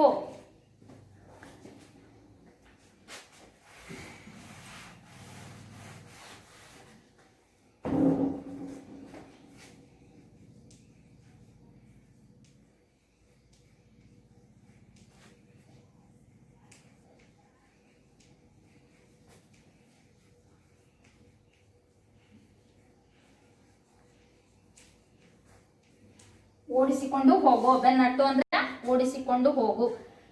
ಭಯದ ಬೆನ್ನಟ್ಟಬೇಕು. ಭಯವನ್ನ ಹೋಗ್ಲಾಡಿಸುವಂತಹ ಹಾಡನ್ನ ನಾವೇನ್ ಮಾಡ್ಬೇಕು, ರಚನೆ ಮಾಡ್ಬೇಕು. ಆ ಭಯವನ್ನ ಹೋಗ್ಲಾಡಿಸುವಂತಹ, ಬೆನ್ನಟ್ಟಿಸಿಕೊಂಡು ಹೋಗುವಂತಹ ಹಾಡನ್ನ ನಾವು ರಚನೆ ಮಾಡ್ಬೇಕು ಅಂತ ಕವಿ ಏನ್ ಮಾಡ್ತಿದಾರೆ, ಇಲ್ಲಿ ನಮಗೆ ಎಚ್ಚೆತ್ತುಗೊಳಿಸ್ತಿದ್ದಾರೆ. ಇಷ್ಟು ಇಲ್ಲೇನಪ್ಪಾ ಅಂದ್ರೆ 1, 2 ಮತ್ತು 3ನೇ ನುಡಿಗೆ ಸಂಬಂಧಪಟ್ಟಂಗೆ ಇಷ್ಟು ವಿವರಣೆ ಆಯ್ತು. ವಿದ್ಯಾರ್ಥಿಗಳೇ, ನಿಮಗೆಲ್ಲ ಇದು ಅರ್ಥ ಆಗಿದೆ ಅಂತ ಅನ್ಕೊಂಡಿದೀನಿ. ಇನ್ನೊಂದು ಬಾರಿ ಇದ್ರ ಬಗ್ಗೆ ನಾವೇನ್ ಮಾಡೋಣ, ತಿಳ್ಕೊಳ್ಳೋಣ. ಇಲ್ಲಿ ಈ ಪದ್ಯವನ್ನ ಬರೆದಂತವರು, ಹೊಸ ಹಾಡು ಎಂಬ ಪದ್ಯವನ್ನ ಬರೆದಂತವ್ರು ಯಾರು, ಕಯ್ಯಾರ ಕಿಯಣ್ಣ ರೈ ಅಂತ ಹೇಳ್ತೀವಿ. ಸಾಹಿತಿ, ಪತ್ರಿಕೋದ್ಯಮಿ, ಶಿಕ್ಷಕರು, ಏನಪ್ಪಾ ಸಾಹಿತ್ಯದೊಳಗೆ ತಮ್ಮನ್ನ ಸಾಕಷ್ಟು ಗುರುತಿಸಿಕೊಂಡಿರುವಂತಹ ಒಬ್ಬ ಶತಾಯುಷಿ ಅಂತ ಇವರನ್ನ ಕರೆಯಲಾಗುತ್ತೆ. ಯಾವ ಸಂದರ್ಭದಲ್ಲಿ ಪದ್ಯ ಬರೆದಿದ್ದಾರಪ್ಪ ಅಂದ್ರೆ ಸ್ವಾತಂತ್ರ್ಯ ಹೋರಾಟದ ಸಂದರ್ಭದಲ್ಲಿ, ಸ್ವಾತಂತ್ರ್ಯಕ್ಕಾಗಿ ಹೋರಾಟವನ್ನ ಮಾಡುವಂತಹ ಸಂದರ್ಭದಲ್ಲಿ ಜನರಿಗೆ ಏನ್ ಮಾಡಿದಾರೆ, ಅವರು ಎಚ್ಚೆತ್ತುಗೊಳಿಸಿರುವಂತಹ ಒಂದು ಪದ್ಯ ಇದಾಗಿದೆ. ನಾವು ಏನಪ್ಪಾ ಅಂದ್ರೆ ಇಲ್ಲಿ ನಾವು ಹಾಡುಗಳನ್ನ ರಚನೆ ಮಾಡ್ಬೇಕು. ಆ ಹಾಡುಗಳು ಹೇಗಿರ್ಬೇಕು ಅನ್ನೋದನ್ನ ಏನ್ ಮಾಡ್ತಿದ್ದಾರೆ, ತಿಳಿಸ್ತಿದ್ದಾರೆ. ನವ ಭಾವ, ಹೊಸ ಭಾವನೆಗಳಿಂದ ಕೂಡಿರಬೇಕು, ಹೊಸ ಚೈತನ್ಯದಿಂದ ಕೂಡಿರಬೇಕು, ಹೊಸ ಶಕ್ತಿಯನ್ನ ತುಂಬುವಂತಹ ಹಾಡನ್ನ ನಾವೇನ್ ಮಾಡ್ಬೇಕಾಗಿದೆ, ರಚನೆ ಮಾಡ್ಬೇಕಾಗಿದೆ. ಆ ಹಾಡುಗಳು ಹೇಗಿರ್ಬೇಕಪ್ಪ ಅಂದ್ರೆ ತೀವ್ರ ಅಂದ್ರೆ ಹರಿತವಾಗಿರಬೇಕು, ರಭಸವಾಗಿರಬೇಕು. ಗಂಭೀರ ಭಾವನೆಗಳು ತೆರೆಗಳ ರೀತಿ ರಭಸವಾಗಿ ಏನಾಗಬೇಕಾಗಿದೆ, ಹರಡಬೇಕಾಗಿದೆ. ಸುತ್ತಮುತ್ತ ಎಲ್ಲಾ ಕಡೆಗೂ ಆ ಹಾಡುಗಳು ಏನಾಗಬೇಕಾಗಿದೆ, ವೀರ ಧ್ವನಿ. ವೀರ ಅಂದ್ರೆ ಶೂರ, ಶೌರ್ಯದ ಸಾಹಸ, ಹೋರಾಟಗಳ ಹಾಗೆ ಸುತ್ತಮುತ್ತ ಎಲ್ಲಾ ಕಡೆಗೂ ಸದಾಕಾಲ ಏನಾಗ್ತಿರ್ಬೇಕು, ಅದು ಹರಡ್ತಾ ಇರಬೇಕು. ಜಾತಿ ಕುಲ ಮತ ಧರ್ಮ ಪಾಶಗಳ ಕಡಿದೊಗೆದು. ಆ ಹಾಡು ಹೇಗಿರ್ಬೇಕಪ್ಪ ಅಂದ್ರೆ ಸಮಾನತೆ ದೃಷ್ಟಿಯಿಂದ, ಸಮಾನತೆಗೆ ಉಪಯುಕ್ತವಾಗುವ ರೀತಿ ಒಳಗೆ ಆ ಹಾಡು ಏನಾಗಿರ್ಬೇಕು, ರಚಿಸಲ್ಪಟ್ಟಿರ್ಬೇಕು. ಸಮಾನತೆಯನ್ನ ಸಾರುವಂತಹ ಹಾಡನ್ನ ಹೇಳಿದಾಗ ಮಾತ್ರ ಅಲ್ಲಿ ಹೋರಾಟಕ್ಕೆ ಎಲ್ಲರೂ ಒಗ್ಗಟ್ಟಿನಿಂದ ಸೇರೋದಿಕ್ಕೆ ಏನಾಗುತ್ತೆ, ಸಾಧ್ಯವಾಗುತ್ತೆ. ಜಾತಿ ಕುಲ ಮತ ಧರ್ಮ ಪಾಶಗಳ ಕಡಿದೊಗೆದು. ಜಾತಿ ಕುಲ ಮತ ಧರ್ಮ ಪಾಶ, ಪಾಶ ಅಂದ್ರೆ ಹಗ್ಗ. ಜಾತಿ ಕುಲ ಮತ ಧರ್ಮ ಎನ್ನುವ ಭೇದ ಭಾವಗಳನ್ನ ತೆಗೆದು ಹಾಕುವಂತಾಗಿರಬೇಕದು, ತೆಗೆದು ಹಾಕ್ಬೇಕು. ಅದನ್ನ ಎದೆ ಹಿಕ್ಕಿ ಹಾಡಬೇಕು. ಎದೆ ಹಿಗ್ಗಿ ಅಂದ್ರೆ ಸಂಭ್ರಮ ಸಡಗರದಿಂದ ಹಾಡನ್ನ ಏನ್ ಮಾಡ್ಬೇಕಾಗಿದೆ, ಹಾಡಬೇಕಾಗಿದೆ. ಆ ಹಾಡು ಯುಗ ಯುಗಗಳ ಆಚೆಯಲ್ಲಿ ಎಷ್ಟು ನೂರಾರು ವರ್ಷಗಳು ಕಳೆದು ಹೋದ್ರೂ ಸಹ ಆ ಹಾಡು ಶಾಶ್ವತವಾಗಿರಬೇಕು. ಲೋಕಾಂತದಲ್ಲಿ, ಲೋಕ ಅಂದ್ರೆ ಜಗತ್ತು, ಲೋಕಾಂತ ಅಂದ್ರೆ ಲೋಕಗಳನ್ನು ಮೀರಿರುವ ಹಾಡು ಅದು ಆಗಿರಬೇಕು. ಅಂತಹ ಒಂದು ಹಾಡನ್ನ ಎಲ್ಲರೂ ಏನ್ ಮಾಡ್ಬೇಕಾಗಿದೆ, ಗುಡುಗಬೇಕಾಗಿದೆ. ಗುಡುಗೋದು ಅಂದ್ರೇನು, ಎಲ್ಲರೂ ರಚಿಸ್ಬೇಕಾಗಿದೆ, ಹೇಳ್ಬೇಕಾಗಿದೆ ಅಂತ ಏನ್ ಮಾಡ್ತಿದ್ದಾರೆ ಕವಿ ಏನ್ ಮಾಡ್ತಿದ್ದಾರೆ ಇಲ್ಲಿ ತಿಳಿಸ್ತಾ ಇದ್ದಾರೆ. ಮುಂದೆ ನೋಡಿ, ಉನ್ನತೋನ್ನತ ಘನ ಹಿಮಾದ್ರಿ ಶಿಖರವನೇರಿ. ಉನ್ನತೋನ್ನತ, ನಮ್ಮ ಸ್ವಾತಂತ್ರ್ಯ ಭಾವದ ಈ ಹೊಸ ಹಾಡು, ನಮ್ಮ ಸ್ವಾತಂತ್ರ್ಯ ಭಾವದ ಈ ಹೊಸ ಹಾಡು ಎಷ್ಟು ಮಹತ್ತರ ಮತ್ತು ಎತ್ತರದ ಸ್ಥಾನಕ್ಕೆ ಏರ್ಬೇಕಪ್ಪ ಅಂದ್ರೆ ಹಿಮಾಲಯ ಪರ್ವತದಷ್ಟು ಎತ್ತರದಲ್ಲಿರ್ಬೇಕು. ಅಲ್ಲಿ ಹಾಡನ್ನ ಹೇಳುವಂತದ್ದಾಗಿರ್ಬೇಕು. ಅಷ್ಟೊಂದು ಭಾವನೆಗಳು ಎತ್ತರದಲ್ಲಿರ್ಬೇಕು ಅಂತ ಏನ್ ಮಾಡ್ತಾ ಇದಾರೆ ಇಲ್ಲಿ ನಮಗೆ ಕವಿ ತಿಳಿಸ್ತಾ ಇದಾರೆ. ಹಾಡು ನುಡಿ ಗುಂಡುಗಳು ಹಾರಿ ದಶ ದಿಕ್ಕಿನಲ್ಲಿ. ನಾವು ಹಾಡನ್ನ ಹೇಳಕ್ ಹೊರಟಿದೀವಲ್ವಾ, ಆ ಹೇಳಕ್ ಹೊರಟಿರುವಂತಹ ಹಾಡು ಹಾರಿ ದಶ ದಿಕ್ಕಿನಲ್ಲಿ, ನಮ್ಮ ದಿಕ್ಕುಗಳ ಎಲ್ಲಾ ಕಡೆಗೂ, ಸುತ್ತಮುತ್ತ ಎಲ್ಲ ಕಡೆಗೂ ಏನಾಗಬೇಕಾಗಿದೆ, ಅದು ಹರಡಬೇಕಾಗಿದೆ. ದಶ ದಿಕ್ಕಿನಲ್ಲಿ ಭಯದ ಬೆನ್ನಟ್ಟಬೇಕು. ಪ್ರತಿಯೊಬ್ಬರಲ್ಲೂ ಇರುವಂತಹ ಒಂದು ಭಯವನ್ನ ಹೋಗಲಾಡಿಸುವಂತದ್ದಾಗಿರಬೇಕು. ಭಯ ಅನ್ನೋದು ಹೊರಟು ಹೋಗುವಂತದ್ದಾಗಿರಬೇಕು. ಆ ಭಯವನ್ನ ಓಡಿಸಿಕೊಂಡು ಹೋಗುವಂತದ್ದಾಗಿರಬೇಕು. ಅಂತಹ ಹಾಡನ್ನ ರಚನೆ ಮಾಡಿದಾಗ ಮಾತ್ರ ನಮಗೆ ಸ್ವಾತಂತ್ರ್ಯ ಸಿಕ್ಕದಕ್ಕೂ ಏನಾಗುತ್ತೆ, ಸಾರ್ಥಕವಾಗುತ್ತೆ. ಸದಾಕಾಲ ನಾವು ನೀವೆಲ್ಲರೂ ಏನ್ ಮಾಡ್ಬೇಕು ಅಂತ ಹೇಳ್ತಿದ್ದಾರೆ, ಎಚ್ಚೆತ್ತುಗೊಂಡಿರಬೇಕು. ಎಚ್ಚೆತ್ತುಕೊಳ್ಳೋದು ಅಂದ್ರೆ ಏನು, ಜಾಗರೂಕತೆಯಿಂದ ಎಚ್ಚರಿಕೆಯಿಂದ ಇರಬೇಕು. ಸ್ವಾತಂತ್ರ್ಯ ಸಿಕ್ಕಿದೆ ಅಂತ ಹೇಳ್ಬಿಟ್ಟು ನಾವೇನಪ್ಪಾ ಅಂದ್ರೆ ಜಡವಾಗಿ ಇರಬಾರ್ದು ಅನ್ನೋದನ್ನ ಈ ಪದ್ಯಗಳ ಮೂಲಕ ನಮ್ಗೆ ಏನ್ ಮಾಡ್ತಿದ್ದಾರೆ ಕವಿ ಎಲ್ಲರಿಗೂ ತಿಳಿಸುವಂತದ್ದನ್ನ ನಾವೇನ್ ಮಾಡ್ತೀವಿ, ಕಾಣ್ತೀವಿ. ಕವಿ ಕಯ್ಯಾರ ಕಿಯಣ್ಣ ರೈ ಅವರು ಬರೆದಿರುವಂತಹ ಈ ಒಂದು ಪದ್ಯ. ಇಲ್ಲಿ ನಾವೇನಪ್ಪಾ ಅಂದ್ರೆ ಈ 3 ನುಡಿಗಳು ನೋಡಿಗಾಯ್ತು. ಇದಕ್ಕೆ ಸಂಬಂಧಪಟ್ಟಂತಹ ಏನಪ್ಪಾ ಅಂದ್ರೆ ಗೃಹ ಪಾಠಕ್ಕೆ ಸಂಬಂಧಪಟ್ಟಂತಹ ಪ್ರಶ್ನೆಗಳನ್ನ ನಾವೇನ್ ಮಾಡೋಣ, ಈಗ ನೋಡೋಣ. ಗೃಹ ಪಾಠ ವಿದ್ಯಾರ್ಥಿಗಳೇ, ಗೃಹ ಪಾಠಕ್ಕೆ ಸಂಬಂಧಪಟ್ಟ ಪ್ರಶ್ನೆಗಳನ್ನ ಏನ್ ಮಾಡ್ರಿ, ಬರೀತೇನೆ ನಾನು, ಬರ್ಕೊಳ್ರಿ. ಈ 3 ನುಡಿಗಳನ್ನ ನೀವೇನ್ ಮಾಡ್ಬೇಕಾಗುತ್ತೆ, ಓದ್ಕೊಂಡು ಅದಕ್ಕೆ ಸಂಬಂಧಪಟ್ಟಂತಹ ಪ್ರಶ್ನೆಗಳನ್ನ ಏನ್ ಮಾಡ್ಬೇಕಾಗುತ್ತೆ, ಬರಿಬೇಕಾಗುತ್ತೆ. ಗೃಹ ಪಾಠ.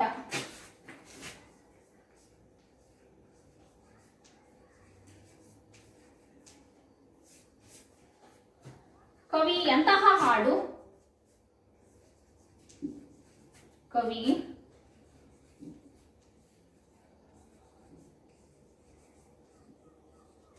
ಎಂತಹ ಹಾಡು ಹಾಡಬೇಕೆಂದು ಬಯಸುವರು.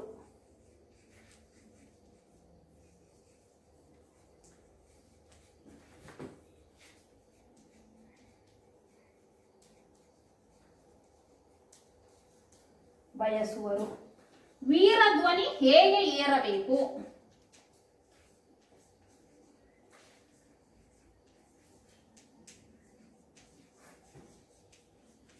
ವೀರಧ್ವನಿ ಹೇಗೆ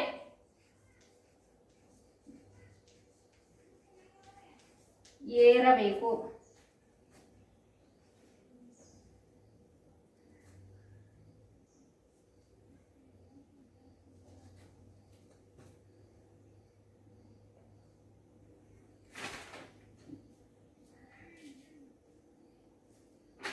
ಕವಿ ಎಂತಹ ಹಾಡು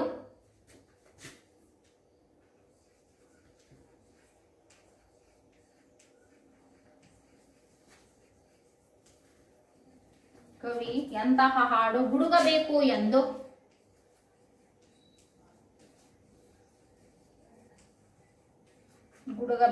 ಎಂದು ಆಶಿಸುತ್ತಾರೆ.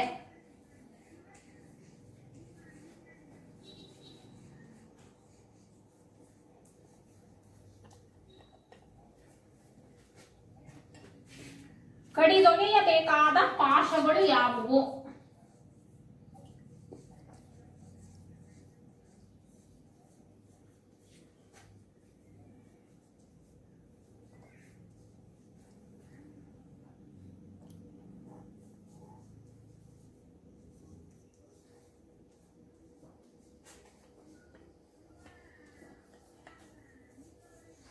ಕಡಿದೊಗೆಯಬೇಕಾದ ಪಾಶಗಳು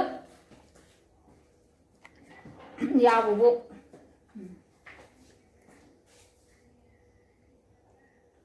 ಇಷ್ಟು ಗೃಹ ಪಾಠಕ್ಕೆ ಸಂಬಂಧಪಟ್ಟಿದ್ದು ವಿದ್ಯಾರ್ಥಿಗಳೇ.